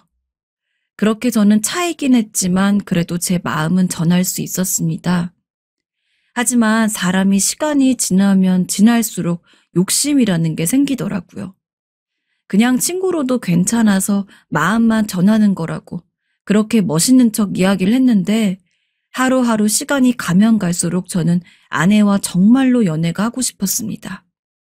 하지만 부담스럽게 대한다면 분명히 저를 피할 아내였기에 최대한 티를 내지 않으면서도 이성적인 호감이 기반이 되어 챙겨주는 것처럼 굴었어요. 그런 행동을 거의 2년 가까이 했습니다. 지성이면 감천이라고 처음엔 조금 어색해하던 아내도 이제는 제가 무언가 호의를 보이며 수줍게 얼굴을 붉히면서 고맙다고 하기도 하고 예전처럼 같이 밥을 먹으러 가자거나 하는 제의도 많이 했지만 어쩐지 느낌이 조금 달랐습니다. 본능적으로 지금 한 번 더 고백하면 받아들여지겠다란 감이 오더라고요. 그렇게 결국 저는 2년 만에 아내와 연애에 성공을 하게 됩니다. 하여간 승민 씨 대단해. 어떻게 민정 씨 철벽을 넘어섰대? 그러니까 말이야.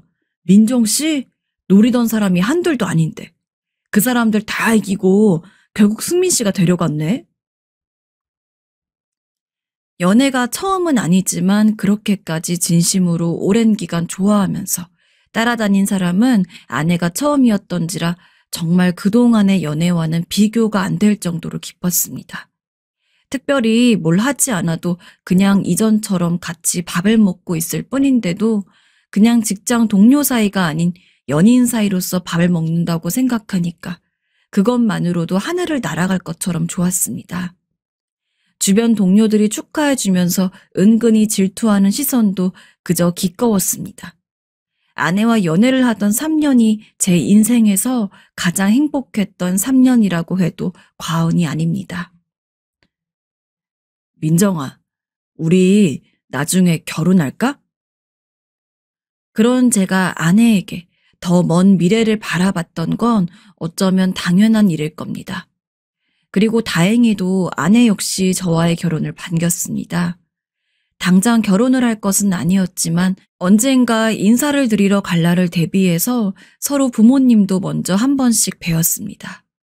저희 부모님에게 아내가 처음 인사를 드리러 온 날 아내가 있는데 내내 얼떨떨해 보이던 부모님은 아내가 집에 돌아가자마자 우리 아들 능력 있네? 어떻게 저렇게 예쁘고 똑똑한 애를 데려왔대? 라며 그날 하루 종일 아내에 대한 이야기만 했습니다. 결혼을 하고서도 저는 여전히 아내를 사랑했습니다. 마치 연애할 때처럼 말입니다. 보통 결혼을 하고 나면 대충 신혼기간 지난 뒤에는 아무리 사랑해서 결혼한 부부라고 하더라도 정으로 산다는 말이 있잖아요. 하지만 저는 결혼을 하고 시간이 지나면 지날수록 점점 더 아내가 좋아져서 대체 이 마음을 어떻게 갈무리해야 할지 모를 정도였습니다. 어떤 의미에서는 제 인생의 진정한 첫사랑은 아내일 겁니다. 그렇게 오랜 기간을 사귀었는데도 불구하고 순수하고 누구보다 깨끗한 아내.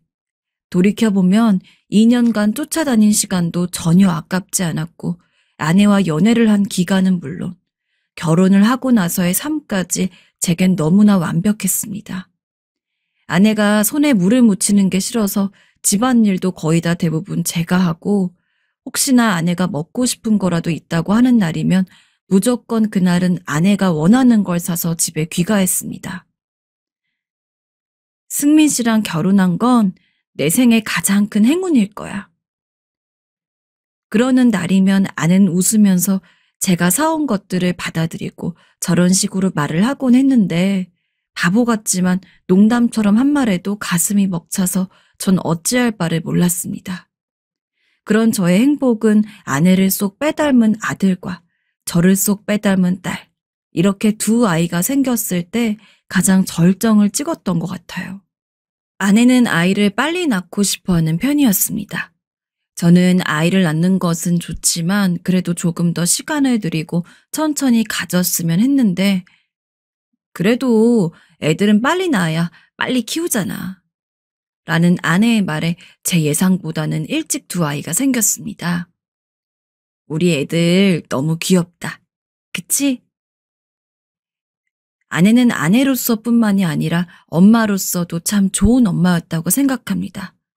제 권유로 회사를 그만두고 아내는 집에서 두 아이를 돌보았는데 가끔은 아내도 친구들을 만나거나 아니면 친정집을 들리면 좋을 것 같아서 주말에 잠깐 바람이라도 쐬고 와 하고 이야기를 하면 아낸 애들이 있는데 내가 어디를 가. 나는 애들 보는 게 좋아. 라며 언제나 아이들 곁을 지켰습니다. 그런 아내를 보면서 저는 조금 더 열심히 일했고 얼마 안 가 승진까지 했습니다. 아내를 만나서 너무 행복했던 일들만 있었다고 자부합니다. 하지만 아이들이 2살이 되던 해 아내는 조금씩 밖으로 나가기 시작했습니다. 나 오늘 친구들 좀 만나고 들어올 거야. 아마 늦어. 처음에는 아내도 스트레스를 풀고 해야 되니까 오히려 아내가 나가서 논다는 게 반가웠습니다.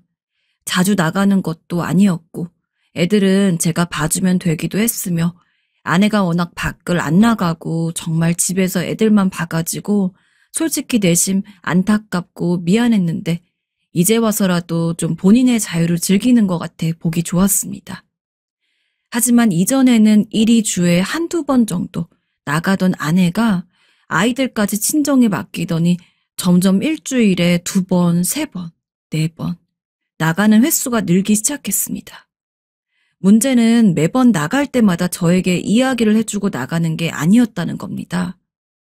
어느 날은 퇴근하고 들어왔는데 아내가 없길래 잠깐 가게라도 갔나 싶어서 기다리는데 정말 밤이 늦도록 안 오더라고요. 걱정이 돼서 전화를 하려는 찰나 아내가 들어와서 당신 대체 어디 갔었어? 너무 늦게까지 안 와서 걱정했잖아. 라고 했더니 아무렇지도 않은 얼굴로 그냥 요 앞에 친구가 와가지고 애들은 내일 데리고 올 거야. 라고 말하며 피곤한지 바로 방으로 들어가더라고요. 미묘하게 저를 대하는 것이 달라진 아내의 행동에 얼떨떨하고 의문이 들었지만 잠깐 그러는 거겠지 하고서 아무 말도 하지 않았습니다. 그러나 점점 아내의 행동이 도가 지나쳐 가더군요. 말도 없이 외박을 하기 시작할 때부터 무언가 잘못됐다는 것을 느꼈습니다. 당신 나가서 친구들이랑 노는 건 좋은데 되도록이면 외박은 안 했으면 좋겠어. 그리고 최소한 외박을 하더라도 나한테 이야기는 해줘야지. 나 퇴근하고 돌아와서 당신 없으면 하염없이 걱정하면서 기다리고 있는데 그런 거 정도는 배려해줘야 하잖아. 그리고 아무리 장모님이 애들 잘 봐주신다고 해도 이건 너무하잖아. 그냥 안 들어오면 안 들어오나 보다 하면 되지. 나 요새 약속 많아서 자주 나가는 거 당신도 알잖아. 근데 어떻게 그렇게 번거롭게 매번 이야기를 해? 언제나 저를 먼저 생각해주고 배려해주던 아내는 변했습니다. 이제는 제가 무언가 이야기를 하면 신경질적으로 대꾸했고 아이들은 돌보려고 하지도 않았어요. 대체 왜 이렇게 갑작스럽게 변했는지 저로서는 알 길이 없었습니다. 제가 아내에게 소홀했던 건가 곰곰이 생각해 보아도 언제나 저보다는 아내를 먼저 생각해서 살아왔기에 그런 것도 아니고 아무리 고민을 해보아도 아내가 이렇게까지 변할 이유를 저로선 찾지 못했습니다. 잠시 방황하는 거라고 생각을 하고 시간이 조금 더 지나면 다시 예전처럼 돌아올 거란 희망을 가지고서 견뎌봤지만 아내는 여전히 변한 모습 그대로였죠. 그 이후로 저희 사이의 대화는 뚝 끊기게 되었습니다. 이전에는 퇴근을 하고 들어와서 수고했다며 스킨십도 하고 오늘 하루 뭐 했는지 자잘한 이야기를 나누고 그랬는데 이제는 퇴근을 하고 들어와 봤자 대부분 아내가 집에 없었으며 어쩌다 가끔 집에 있다고 해도 저를 보면 왔냐고만 하고 누구랑 그렇게 연락을 하는지 핸드폰을 하루 종일 쥐고 있었습니다. 당신 그러고 보니까 요새 자주 만나는 친구는 누구야? 그전까지만 해도 한 번도 의심을 하지 않았는데 어쩐지 이런저런 정황을 다 짜맞춰 보니까 아내가 설마 그러질 않기를 바라긴 하지만 바람을 피고 있을 수도 있겠다는 생각이 들었습니다. 그래서 평소에는 그냥 친구를 만난다고 해도 언제나 잘 갔다 오라고 하고 그 친구가 누구인진 한 번도 묻지 않았는데 이번에는 어쩐지 물어봐야 할 것 같아서 은근슬쩍 오늘 띄웠습니다. 그냥 당신이 모르는 친구야. 그리고 아내가 저렇게 대충 이야기를 하며 여전히 시선은 핸드폰에 두고 있을 때 심증이지만 어떠한 확신이 들었던 것 같아요. 정말 다른 남자가 생겼다는 것을 말이죠. 아내는 한 번도 저의 질문에 애매모호하게 대답한 적이 없었습니다. 그런 아내가 이런 식으로 대답을 하는 건 비단 저한테 소홀해져서 그런 게 아니라 다른 이유가 있을 것 같았어요. 그리고 얼마 지나지 않아서 저는 이유를 알 수 있었죠. 그날은 제가 회사 업무 때문에 새벽같이 일을 한 다음에 대충 회사에서 쪽잠을 자고 외박을 하고 온다고 알린 날이었습니다. 원래 같았으면 일 때문에 정말 하루 종일 업무에 매달렸어야 할 텐데 갑작스럽게 일정이 미뤄져서 그냥 평소와 같이 한 6시에 퇴근하여 집에 갈 수 있었습니다. 아내에게 오늘 일정이 틀어져서 일찍 들어갈 거라고 미리 얘기를 할까 했지만 어차피 집에 없을 거라고 생각해서 그냥 아무 말도 없이 들어갔어요. 도어락을 누르고 들어갔는데 그 미묘한 공기 아시나요?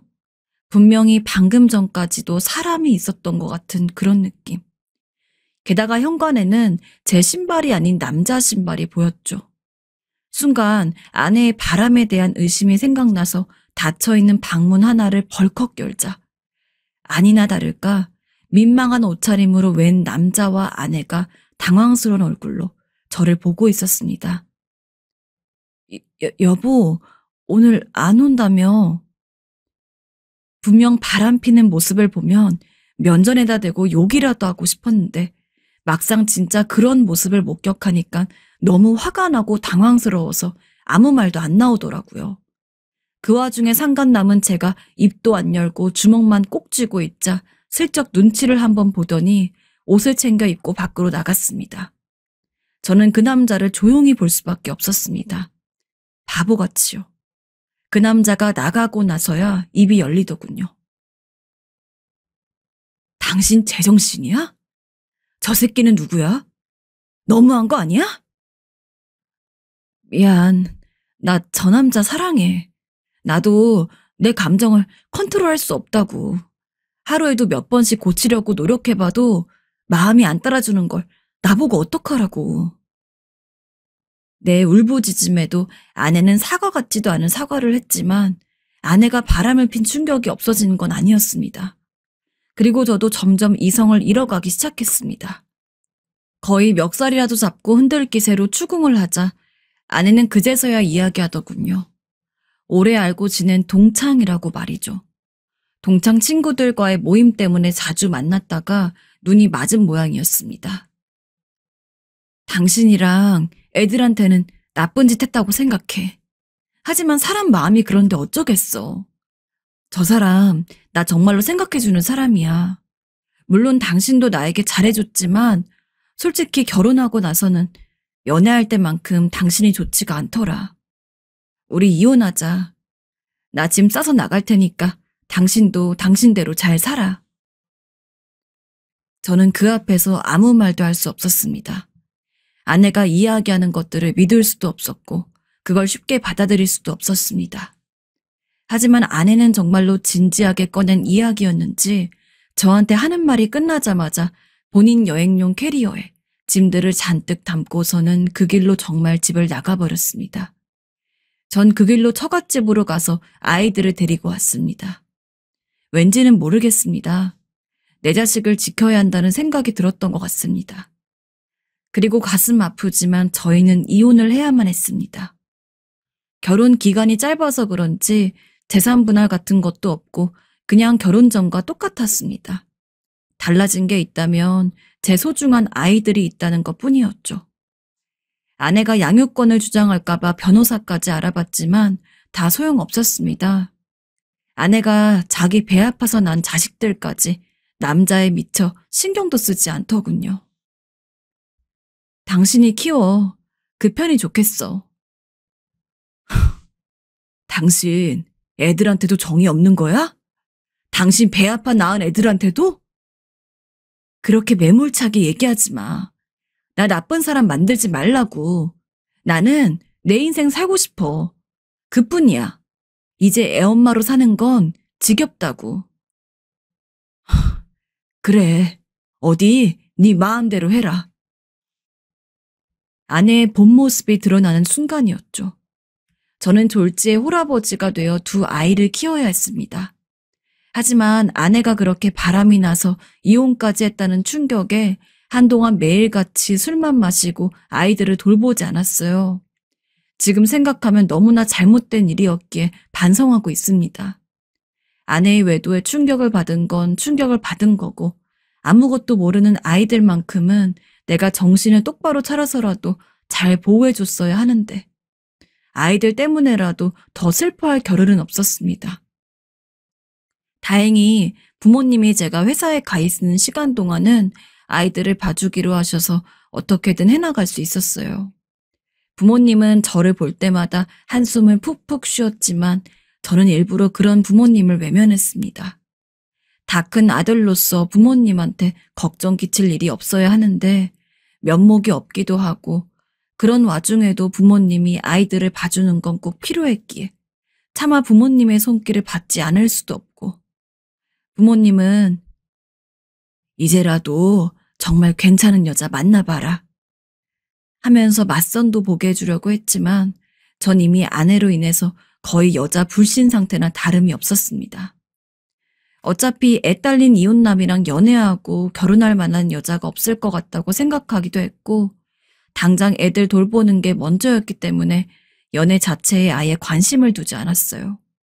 그냥 매일같이 기계처럼 일만 하고 집에 가서 아이들을 돌보는 날들이 반복됐습니다. 그러기를 벌써 5년이 되었네요. 이제 아이들은 초등학교에 들어가기 전입니다. 그동안 일해서 모아놓은 돈이 있어서 그래도 학원 같은 건 무리 없이 보낼 수 있을 것 같은데 한 가지 걱정이 되더라고요.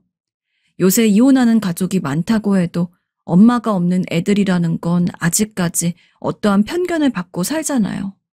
괜히 학교에서 친구들을 사귀었는데 엄마가 없다는 이유로 놀림이라도 받으면 어쩌나. 그런 걱정. 그런데 몇 달 전 생각지도 못한 사람이 저와 아이들이 사는 집으로 찾아왔습니다. 바로 전 아내였죠.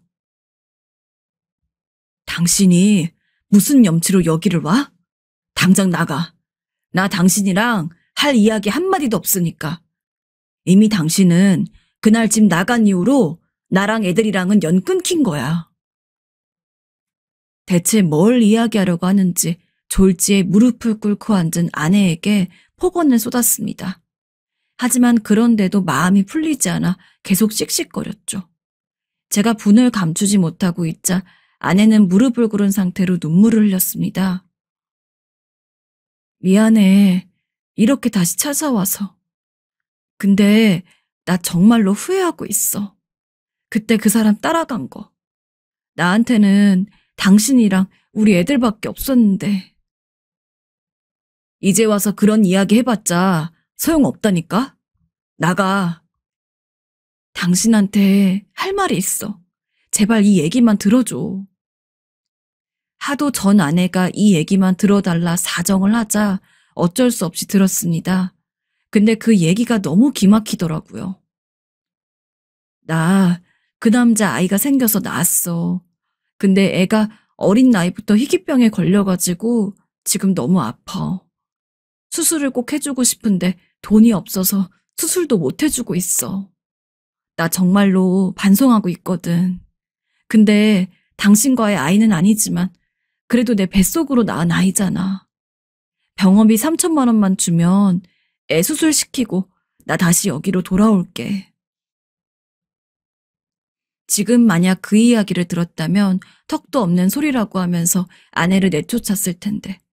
그때는 아내를 미워하면서도 내심 먼저 돌아오겠다고 한 아내에 대한 어떠한 믿음을 가지고 싶었습니다. 그만큼 아내를 사랑했던 것 같기도 합니다. 이제는 정말 정신 차린 거겠지. 다시는 다른 사람이랑 바람 안 피겠지. 그리고 나랑 우리 애들한테 집중해주고 다시 예전처럼 사이좋은 가족이 될 수 있겠지. 몇 날 며칠을 저를 설득했습니다. 그래, 나를 위해서가 아닌 우리 아이들을 위해서 한 번만 더 믿어보자. 그래서 가진 것도 없는 마당에 담보대출을 받아서 3천만 원을 빌려왔습니다. 나 이거 빚까지 져가면서 빌려온 거야. 당신이 다시 우리 가족으로 돌아온다는 이야기에 무리한 거니까 꼭 그 약속 잊으면 안 돼. 응, 여보. 정말 고마워. 바로 돌아올게. 현금으로 3천만 원을 넘기면서도 신신당부를 했습니다. 아내는 3천만 원을 받고는 너무 고맙다고 애 수술만 시키고 오겠다면서 한 달 안에 연락을 하겠다고 했죠. 그저 그 말만 믿고 있었습니다. 빚 때문에 더 열심히 일을 하지 않으면 큰일이 날 지경이었기에 매일같이 야근을 했지만 그러면서도 아내가 다시 돌아올 거라는 희망으로 인해서 힘든 것도 모르고 버텼습니다. 혹시나 한 달보다 훨씬 더 일찍 연락이 올까봐 매일같이 전화기도 두고 있었습니다. 애들한테도 곧 엄마가 올 거야 라며 다시 단란한 내 가족에서 지낸다는 부푼 꿈에 사로잡혀 있었죠. 하지만 벌써 3달이 지났습니다. 한 달 안에 연락을 한다던 아내는 카카오톡 메시지도 문자도 전화도 받지 않았죠. 아예 연락이 두절되고 말았습니다. 저는 거의 반쯤 미친 사람처럼 여기저기 아내의 소식을 수소문했습니다. 하지만 어디에 물어도 아내의 소식을 아는 곳이 없어 정말 거의 폐인처럼 집에서 보냈습니다. 부모님 도움을 받아 아이들 식사만 간신히 챙겨주고 그 외 나머지 시간은 아내의 흔적을 찾느라 눈에 불을 켰죠.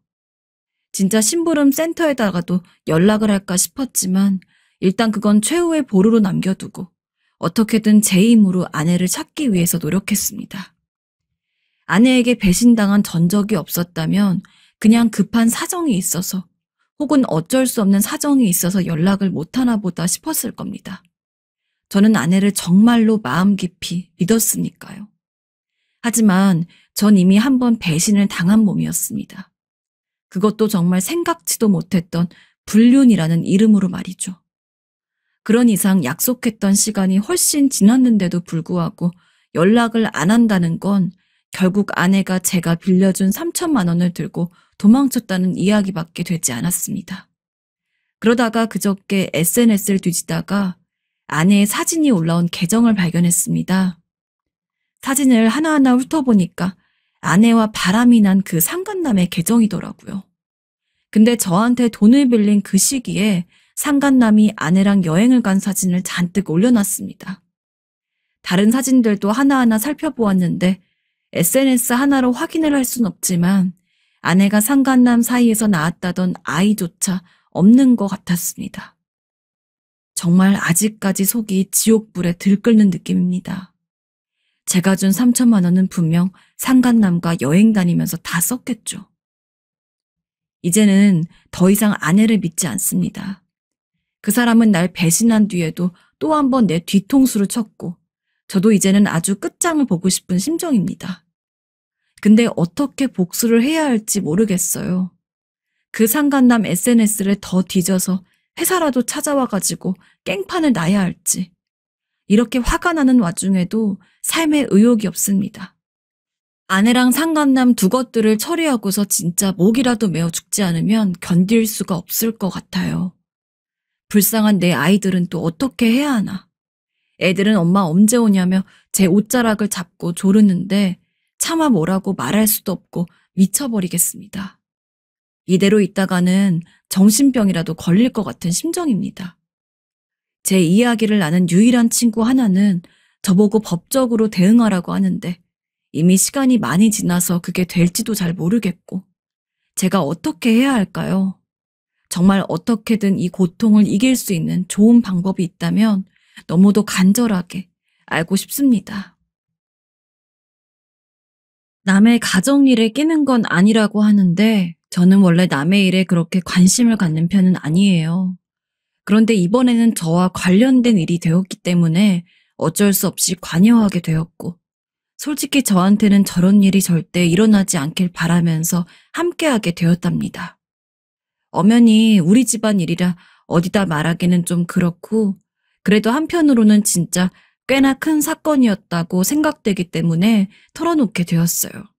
저희 시아버님은 진짜 가부장의 끝을 달리는 아주 심각할 정도로 고지식한 분이셨어요. 어머니는 그런 아버님과 사시면서 어떻게 버텨오신 건지 진짜 이해가 안 갈 정도예요. 만약 제 남편이 아버님과 같은 성향이었다면 전 아마 오래 같이는 못 살았을 텐데 말이에요. 다행히도 남편은 어머니를 쏙 빼닮아서 아버님의 안 좋은 점을 담진 않았기 때문에 이렇게 살아가고 있는 것 같아요. 아버님은 어머니한테 말을 곧잘 함부로 하셨어요. 뭐 가져와라, 저거 가져와라 하면서 조금도 움직이지 않고 다 시키려 드시더라고요. 보던 제가 안쓰러워서 대신 움직이긴 했지만요. 그리고 며느리인 저에게도 꽤 명령조로 말하시는 편이라서 저도 약간 거슬릴 때가 많았어요. 게다가 예의도 없으셨고요. 한창 때 저한테 아무 생각 없이 건네신 말에 너무 화가 나서 남편에게 얼마나 난리를 쳤는지 몰라요. 얘, 새아가야, 니네 아빠는 집에서 맨날 노냐? 네? 당시 저는 제가 잘못 들은 줄 알았어요. 근데 아무리 봐도 어떤 문맥이나 무슨 흐름으로 봐도 저희 아빠를 가리켜서 하신 말씀이 맞더라고요. 저희 아빠요? 저는 말하면서도 목소리가 떨리는 게 느껴졌는데 아버님은 아랑곳 않고 그대로 TV 화면을 보시면서 다리를 달달 떨어가시면서 말씀하시는 게 아니겠어요? 그래, 니네 아빠 거 주식인가 뭔가 해서 맨날 집에 있다며? 그게 노는 거지 뭐냐? 네? 노시는 건 아닌데. 저희 아빠가 주식으로 좀 수익을 보시긴 했지만 직장인이셨다가 정년 퇴직을 하셨어요. 아버님도 정년 퇴직을 앞두고 있는 마당에 이런 말씀을 하시는 게 어이가 없더라고요. 그것도 사돈한테 너네 아빠라는 말을 쓰는 게 어딨나요? 저희 집에서는 사위에게 그런 식으로 말하지 않거든요. 와중에 어머니도 옆에서 놀라셨고 말 좀 가려서 하라며 뭐라고 하셨어요. 그랬더니 어머니한테 대뜸 호통을 치시더라고요. 뭐야? 어디 남자가 말았는데 딴지를 걸고 있어? 내가 우습게 보여 당신? 아유, 알았어요. 그만해요. 며느리도 있는 앞에서. 이렇게 험악하게 화를 내시는데 거기다 대고 더 뭐라고 하겠어요. 어머니의 민망해하시는 얼굴을 보니 저도 더 할 말이 없어서 그만두긴 했는데 그날 남편은 저에게 엄청 들볶였고 남편 역시 가뜩이나 싫어하는 본인의 아버지 모습에 더 정이 떨어진 듯한 반응이더군요. 그렇게 넘어가긴 했지만 제가 아버님을 싫어하는 이유가 또 있었으니 바로 엄청나게 구두쇠라는 거예요. 시댁은 건물도 2개 정도 갖고 있고 그럭저럭 여유가 없진 않아요. 그런데도 그렇게 끔찍하게 돈을 아끼십니다. 화장지도 몇 칸만 쓰라고 하고 물 틀 때에도 옆에서 감시를 하질 않나. 비닐봉지를 쓰는 것도 다 낭비라고 하시고 저희 부부가 만난 커피집에서 음료를 사오면 밖에서 돈을 쓰고 다닌다며 그것마저 트집을 잡으실 정도였어요. 아니, 집에 커피가 있는데 뭐하러 밖에서 돈 주고 이런 걸 사 먹고 다녀? 설탕물이 뭐 몸에 좋다고. 으유, 돈이 썩어나 하나? 그러니 알만할 정도로 짠돌이셨고 평생 직업 없이 아버님이 벌어다주는 돈만 사용해 오신 어머니는 얼마나 시달리셨을지 상상도 할 수 없더군요. 대체 저런 남편은 얼마나 어떻게 참아가면서 살아갈 수 있을지 참 막막하게 느껴지기도 했고요. 아버님은 환갑을 넘긴 부인한테 생활비를 줄 때에도 공과금이나 기본적인 건 본인이 다 처리를 해버리시고 어머니한테는 하루에 몇만 원씩만 주셨어요. 그 안에서 필요한 거 사고 장을 보던지 하라고 말입니다. 제가 볼 때 어머니 인생은 같은 여자 입장에서 봐도 너무 불쌍한 것 같았어요. 시대가 시대였으니 망정이지 요즘 같은 때에 저렇게 하는 남편이 있다면 누가 같이 살려고 하겠어요. 매일 꼬박꼬박 몇만 원 받아다 그걸로 반찬거리 사고 오롯이 가족만을 위해서만 살고 그렇게 잠들고 일어나는 인생을 살아야 한다니 저로선 어머님이 조금 가엾게 느껴지더라고요. 거기다 저희 어머니는 성격이 정말 온순하시고 조용하신 타입에 남과 싸움도 부딪히는 걸 정말 싫어하시는 분이었어요. 그렇다 보니 아버님과도 웬만하면 맞추었고 일방적으로 참아내는 쪽에 속하게 되셨고요. 저렇게 속을 긁어대고 말을 함부로 하는 남편과 살면서도 여지껏 화 한 번 내지 않으셨다고 하니 대단하더라고요. 그래서 저도 한 번은 여쭤봤어요. 어머니는 아버님께서 매번 저렇게 불같이 화를 내시는데도 괜찮으세요? 그랬더니 어머니께서 완전히 팔자 눈썹을 하시고 서글프게 웃으시는데 왜 제 마음이 더 슬픈 걸까요? 에휴, 나라고 화나는 거 없을까봐? 속상한 거 많지. 그래도 어쩌겠어. 애들 키우느라 참았고 이제는 살 날 얼마 안 남았으니 참는 거지 뭐. 화내서 달라지나. 네. 오히려 화라도 내시면 좋을 텐데 그저 완전히 아예다 체념하신 것 같아서 마음이 안 좋더라고요. 가끔 남편이 왜 그렇게 어머니 얘기만 나오면 가슴 아파하고 눈물부터 짓게 되는지 제가 다 알겠더라고요. 저라도 우리 친정엄마가 이런 상황에 있다고 하면 가만히 있지 않고 어떻게든 아빠랑 떨어뜨리려고 했을 테니까요. 시댁은 가까운 거리에 있어서 종종 이런 상황들을 볼 때 저도 굉장한 스트레스였으나 안 볼 때에는 또 잊을 때도 있어서 그럭저럭 지내고 있었어요. 어머니는 그 와중에도 늘 부지런하게 아버님이 주시는 그 매일에 몇만 원 갖고 반찬거리들을 만드셔서 우리 집에도 갖다 주시곤 했어요. 너 직장 다니느라 밥할 시간 없지 않니? 저번에 배달시켜 먹고 했었다며? 민우도 민우지만 네가 번 돈도 귀한 돈인데 매번 사 먹을 수만은 없잖아. 너 저번에 무말랭이 잘 먹길래 한번 가져와 봤다. 맛있으면 말해. 또 갖다 줄게. 감사합니다, 어머님. 저는 어머니의 이런 푸근한 부분이 정말 너무 좋았어요.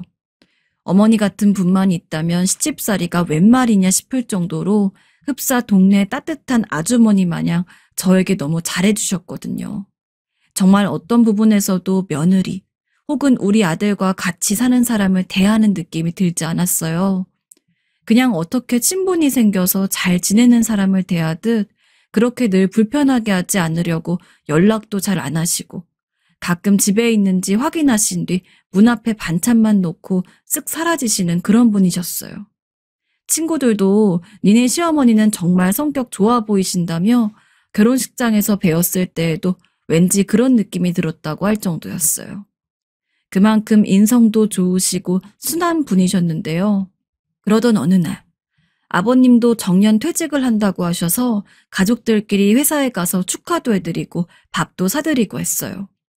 한편으로는 아버님이 이제 매번 집에 들어앉아 계실 텐데 어머니랑 계속 마주해야 하니 여간 불편한 게 아니겠다 싶기도 하더군요. 그래도 어찌되었건 당장 저에게 닥쳐온 일이 아니라서 그런지 저도 한동안 잊고 살았어요. 근데 제 업무가 엄청 바빴던 날 갑자기 어머니한테 전화가 걸려온 거예요. 웬만해선 남편한테 하시고 저한테 직접적으로 하시는 분이 아닌데 어디 문제라도 생기신 건지 새삼 연락이 왔더라고요. 어머니, 무슨 일 있으세요? 아, 그게 아니라 요즘에 반찬을 좀 못 해줬네. 생각나서 게 넣고 된장찌개 좀 끓였어. 언제 들릴 수 있니? 네, 알겠어요. 바로 들릴게요.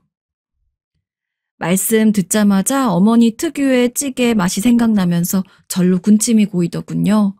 감사하기도 하고 찌개도 그립고 해서 어머니께 얼른 퇴근 후에 찾아뵙겠다고 했어요. 들어가는 길에는 어머니 좋아하시는 과일을 사가지고 들렸는데 마침 아버님은 거실에서 TV를 보고 계셨어요. 아버님, 안녕하세요. 저희 왔어요. 왔어? 그건 또 뭐냐? 과일이냐? 어디 깎아서 좀 내와봐. 제가 정말 싫어하는 아버님의 말투. 매번 저렇게 명령조로 당연히 본인이 뭘 누려야 한다는 식으로 말씀을 하니 도무지 정이 가지 않았어요. 일단은 대답을 하고 그대로 과일을 갖고 주방으로 들어갔는데 찌개를 나눠 담고 계시던 어머니가 저를 보시더군요. 근데 왠지 모르게 표정이 너무 어두우신 것이었어요. 어머니, 어디 아프세요? 응? 아니, 아프긴 뭘. 그런데 이상하게 표정이 너무 나쁘시고 기력도 없어 보이시더라고요. 얼른 저는 과일을 깎아서 아버님께 내드렸고 주방에서 가족들 먹을 것들을 나누고 계신 어머니께 다시 여쭤봤어요. 그랬더니 어머니가 이렇다 싶게 답은 안 하시고 한숨만 푹푹 내쉬더라고요. 뭔가 평소 같지 않아서 그날은 그냥 빨리 나왔는데 아무래도 마음에 걸려서 다음날 오전쯤 어머니께 따로 전화를 걸었어요. 사실 어머니가 속 얘기를 잘 하시는 분은 아니신데 그날 표정이 여간 이상했던 게 아니었거든요. 제 예상답게 어머니도 결국엔 입을 여셨어요. 내가 별 얘기를 다 하는구나. 근데 나도 어딘가 말을 할 때는 있어야겠는데 말이야. 너무 속상하네. 어머니, 무슨 일 있으셨던 거죠? 아프신 줄 알았어요.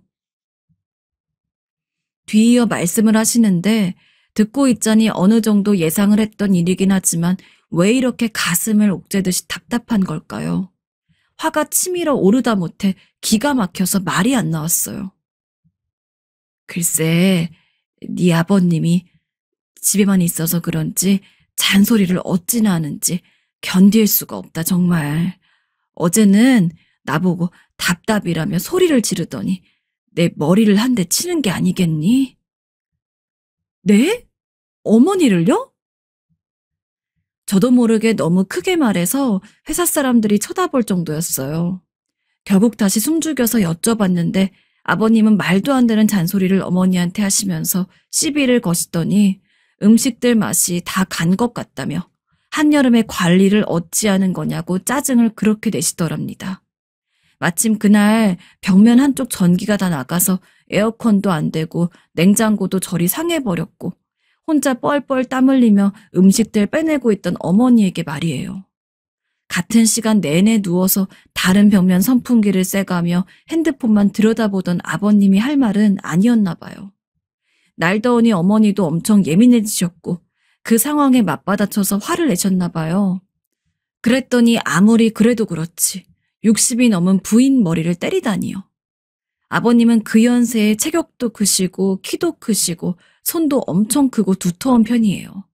한때 취미로 운동도 하실 정도였는데 나이가 드셨다지만 그 손으로 힘없는 어머니에게 손찌검은 정말 말도 안 된다고 생각합니다. 전 이미 아버님의 성격이나 패턴을 뻔히 알고 있었는데 이후로는 이제 이런 날들이 더했으면 더했지 잦아들 것 같지 않았어요. 아버님은 누구 말을 듣는 성격이 아니시거든요. 전 한번 숨을 다시 가다듬고 어머니께 진지하게 말씀드렸어요. 제 입 밖으로 나오는 말에 저 역시 약간 놀랐는데요. 어머니, 혹시 이혼하실 생각은 없으실까요? 제가 좀 알아봐 드릴 수는 있을 것 같아요. 손찌검은 정말 안 돼요, 어머니. 내가 이 나이에 어디를 갈 수 있겠어. 나는 이 나이껏 민우 아빠가 갖다 주는 돈만 만지며 살았어. 이제 밖에 나가서 돈도 벌 줄 모르고. 그렇다고 저 사람이 나한테 돈이라도 얼마 쥐어서 나가라고 하겠니? 이혼이란 얘기는 나한테 너무 어려워. 나도 생각을 안 해본 건 아니야. 제가 볼 때 아버님은 이미 이런 어머니의 형편을 모르는 게 아닐 것이 분명했어요. 그러니까 더 저렇게 함부로 대하시는 것일 거고요. 그래도 당사자인 어머니께서 별로 이렇다 싶은 반응이 없으시고 그렇게 하고 싶다는 생각도 없으시니 더 이상 말을 못 하겠더라고요. 본인이 의지가 있어야 그나마 저도 도와드릴 텐데 그게 아니면 쓸데없는 참견이 될 수 있으니까요. 이날의 일을 남편에게 말해야 하나 어째야 하나 고민을 하다가 어머니께서 절대로 말하지 말아달라고 하도 신신당부하시는 통에 그냥 저만의 비밀로 남기게 되었어요. 그때는 너무 속상해서 말할 곳이 정말 너무 없어서 어쩌다 보니 말하게 된 거야. 그게 아니면 너한테도 말하지 않았을 거다. 아무리 부모라고 해도 자식한테 다 알리기 싫은 부분이 있어. 민우가 알면 지 아빠랑 또 붙어서 엄청 싸움이 날 거야. 그러니 민우한테만은 제발 말하지 말아라. 어머니의 마음이 너무 간절하게 전해져 와서 저도 그냥 묻어두게 되었어요. 그 뒤로는 어머니도 일절 아버님과의 관계에 대해서 제게 입을 열지 않으시더라고요. 그럭저럭 1년이란 시간이 흘러갔고 저도 가끔 떠올렸다가 다시 넘기곤 하면서 지냈던 것 같아요. 그러던 어느 날 저는 또다시 저만의 비밀로 해야만 하는 일을 만나게 되었습니다. 과연 비밀로 하는 것이 옳은지 아닌지 헷갈리는 일을 눈앞에서 직접적으로 겪게 된 것인데요. 이런 건 늘 남의 일로만 들어왔지 제가 직접 경험하는 일이 될 줄이야 상상도 못했어요. 다시 생각해도 가슴이 좀 떨려옵니다. 그날 저는 미팅이 있어서 백화점 내에 있는 카페에서 거래처 사람을 만나기로 했는데 멀리서 뭔가 익숙한 인상의 사람이 보이는 거예요. 누군지 알아채는 순간 왜 저도 모르게 몸을 숨겼는지 모르겠어요. 바로 아버님이셨거든요. 그 짠돌이의 구두쇠에 모든 대명사의 집합체인 아버님이 왜 백화점 같은 곳에 오신 건지 잠깐 혼란스럽더군요. 너무나 안 어울리는 장소였기 때문에 좀 황당했지만 다시 숨어서 지켜보게 되었는데요. 역시나 보통 일이 아니었어요. 아버님 옆에는 웬 아줌마가 있었고 그 둘이 같이 걸어가는 모양새를 보고 단번에 이건 무조건 따라가 봐야 한다고 느꼈어요. 아버님과 그 아줌마는 무려 팔짱을 끼고 있었기 때문이에요. 아버님은 주변에는 관심이 없는지 자세히 주변을 둘러보면 저를 발견도 할 만한 거리에 있었는데 전혀 눈치를 못 채시더라고요. 옆에 있는 아줌마를 자세히 보니 짝 들러붙는 원피스를 입고 나이도 꽤 많이 어려 보였어요. 그리고 양손에 명품 쇼핑백을 자잘한 것부터 꽤 큰 것까지 걸고 있더라고요. 이런 정황을 파악하니 저는 도저히 미팅에 집중할 수가 없어서 직원들에게 30분만 시간을 달라 하고 계속 쫓아다니면서 살폈어요. 남편이 제 예단으로 사주었던 명품 매장이 같은 층에 있었는데 아버님과 그 여자는 그리로 들어가는 게 아니겠어요? 멀찍이서 살펴보니 한 10여 분을 서성이면서 고민을 하더니 그새 가방 하나를 턱 골랐고 아버님은 멀리서도 웃으며 얼굴을 움직이는 게 보일 정도로 아주 유쾌하게 카드를 주시더군요. 거기다가 이런 말까지 크게 하더라고요. 어휴, 원하는 거 다 사. 내가 다 사줄게. 이 정도로 따라다니면서 관찰을 했다면 이젠 잘못 본 거라고 착각할 수도 없는 상황이 되어버렸어요. 정확히 얼마짜리 뭘 샀는진 모르겠지만 그 매장에서 파는 가방들이라면 적어도 제일 싼 게 200만 원부터 시작하거든요. 보다 어이가 없는 데다 일단은 직원들이 언제쯤 오냐고 자꾸 전화가 오는 바람에 그렇게 보고 다시 제 일로 복귀하게 되었어요. 온종일 머리가 복잡했는데 이 상태로 그냥 넘길 순 없어서 아무리 그래도 어머니한테는 알려야 될 것 같아 결국 말하게 되었어요. 그렇게 무던하고 유순한 성격이신 어머니는 이 내용을 듣고는 도저히 견디실 수 없으셨나 봅니다. 뭐야? 세상에, 나한테는 동네 시장 10,000원짜리 가방 하나도 사준 적이 없어. 니네 시아버지는 대체 뭔 짓을 하고 다니는 거야, 정말? 어머니도 폭발하셨고 순한 사람이 제대로 화가 나고 마음을 먹게 되면 얼마나 방향이 틀어지는지 새삼 느껴지더라고요. 거의 40여 분을 펑펑 우셨던 것 같아요. 저 역시 어느 정도는 어머니의 마음 상태를 공감하려고 하며 한참을 같이 있어드렸는데 생각할수록 너무 화가 나더라고요. 그렇게 계속 우시던 어머니는 얼마 안가 크게 결심을 하셨어요. 모르면 몰랐지 알고는 못 살아. 나는 정말 이제 니네 시아버지랑은 못 살 것 같다. 요즘도 그렇게 나한테 손찌검을 해대고 한 번 때리는 게 쉽지 2번, 3번은 일도 아니더라고. 안 그래도 민우한테 한 번은 말을 할까 했는데 이제는 진짜 못 참겠어. 역시나 아버님은 그 이후에도 어머니한테 함부로 막대하고 계셨던 것이고 그런 와중에 바람까지 저렇게 피고 계셨던 거예요. 매번 저한테 잘해주시고 늘 선하게 대해주셨던 어머니시고 너무나 특출나게 원망하게 되었던 아버님이라서 그런지 두 사람의 행보가 너무나 달랐고 제가 여기서 어느 선에 서야 할지는 무척 분명하게 보여지더군요. 저는 결국 친구들을 통해 이런 부분들에 대해 제 얘기라고 말하진 않고 관련 상담을 요청해서 변호사나 여기저기 좀 알아보러 다니게 되었어요. 대강 알아보니 어머니가 이쪽으로 재산 분할이건 위자료건 뭐든 얻기 위해서는 증거가 필요하다고 하더군요. 대부분의 경로가 거의 흥신소 쪽이라서 결국 그쪽에 의뢰하게 되었고 이런 상황에서 당사자가 알고 있으면 증거를 수집하는 데 방해가 된다고 하길래 어머니께서도 당분간은 아는 척하지 말고 있어 주십사 부탁을 드렸어요. 저도 왠지 속 시끄럽고 우울해져서 괜히 여기저기 말 새는 게 싫어 일단 남편에게 말을 하지 않고 있었어요. 알면 가만히 있을 사람이 아니었거든요. 그런 상황을 기다리고 있는 와중에 중간에 아버님이 괜히 호출을 해서는 뭐 먹게 오라고 해도 저는 핑계를 대가며 가지 않았어요. 이런 정황을 다 알고 있는데 어머님과 함께 아버님 얼굴을 나란히 마주하기가 참 거북했거든요. 그러던 중에 흥신소에서도 연락이 오게 되었어요. 솔직히 아버님이랑 같이 있던 그 여자 정체도 어찌어찌 알게 되었는데 참 세상에 별의 별 것들이 다 있더라고요. 고등학교 다니는 애도 있는 여자가 다 늙은 할아버지랑 뭐 하는 거랍니까?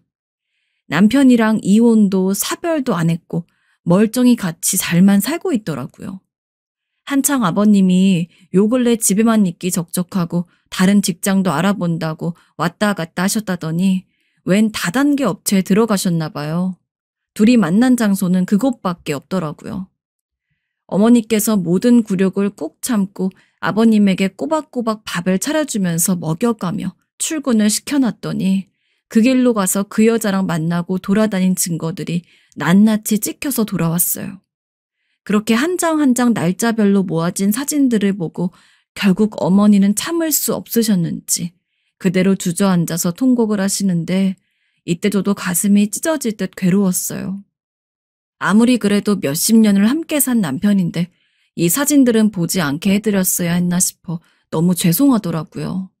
미리 제가 받아봤더라면 그냥 증거가 있다고 하고 넘겼을 텐데 직원분을 어머니와 함께 만나서 받아본 상황에서 내미신 거라 확인차 둘러보느라고 어쩔 수가 없었어요. 일단 이제 우리는 증거도 다 갖고 있겠다. 더 이상 우리가 알고 있다는 사실을 숨길 필요는 없었어요. 그 길로 어머니와 저는 다단계 회사로 직접 발걸음을 옮기게 되었어요. 아침에도 멀쩡히 직장 간다고 나가셨다고 하니 거길 가셨을 게 뻔했기 때문이에요.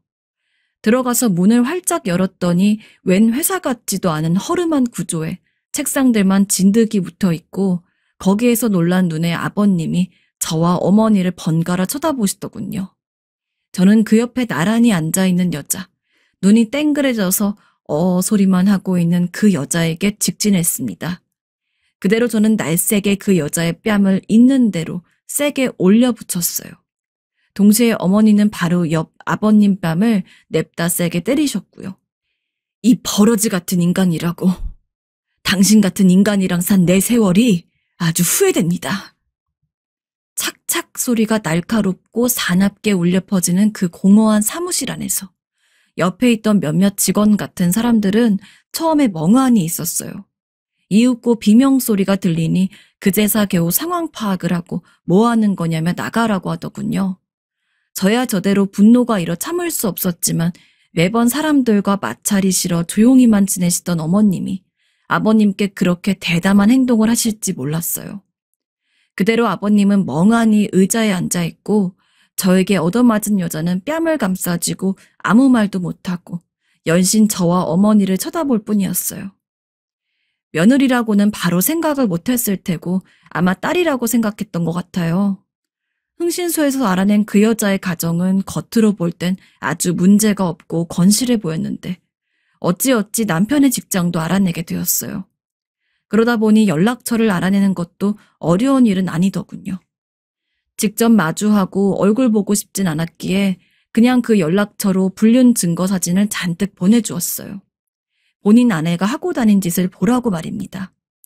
그래놓고 모든 게 다 허망하고 새삼 인간에게 질려서 멍하니 있는데 어머니께서는 이번 일의 여파가 보통 큰 게 아니셨는지 저한테 사진을 카톡으로 좀 보내달라고 하시는 것이었어요.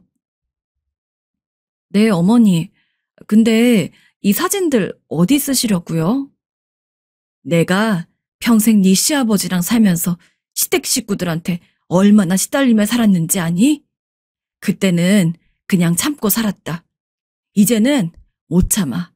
이런 걸 인간이라고, 지들 아들이라고, 지들 남동생이자 형이라고 나한테 똑같이 씹살이 시켜대던 것들 가만두지 않을 거야. 어머니는 그대로 이걸 어머니의 시댁 식구들인 시고모님들부터 시작해서 온갖 친척들, 사촌에게까지 잔뜩 보냈고 아버님과 함께 아는 지인들 관계까지 다 통합해서 보내버리셨어요. 그러면서 서툰 문장으로 분노에 차오르신 글을 꽉꽉 눌러 쓰셨더군요. 평생을 이런 모질이 같은 놈이랑 살았어요.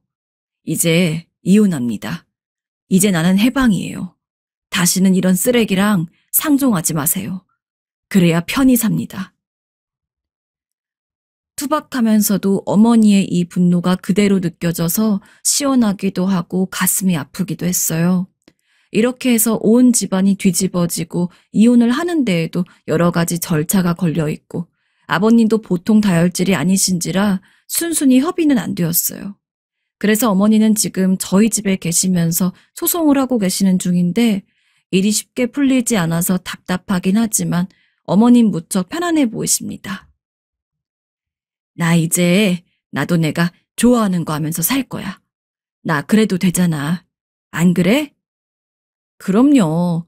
어머니 이제부턴 저랑 같이 어머니 좋아하시는 거 하면서 즐겁게 살아요. 그러면서 본인이 좋아하시는 반찬 만들기나 손재주를 이용해서 뭐든 해보시겠다고 하는데 늦게나마 모든 상황을 다 알게 된 남편은 그저 대찬성을 할 뿐이었어요. 본인의 엄마가 어떻게 살아왔는지 저보다 더 잘 아는데 두말할 게 없을 테니까요. 그러면서도 가끔은 우울해 하실까봐 제가 가끔 유튜브나 온라인 강의들 활용해서 어머니 연세에 배우시거나 하실 수 있으실 만한 걸 같이 봐드리고 있어요. 또 가끔은 어머니 좋아하시는 과일들과 단 것들을 사오기도 하고 주말엔 데이트도 나가고요. 어머님은 그런 저에게 내가 어디서 이런 딸 같은 며느리를 얻었는지 고맙구나 라고 눈물을 글썽이며 말하시곤 해요. 하지만 전 오히려 제가 어머니에게 이런 며느리가 될 수 있어 기쁠 따름입니다. 얼른 소송이 잘 마무리되고 어머니도 이후의 삶을 잘 준비하실 수 있으셨으면 좋겠습니다.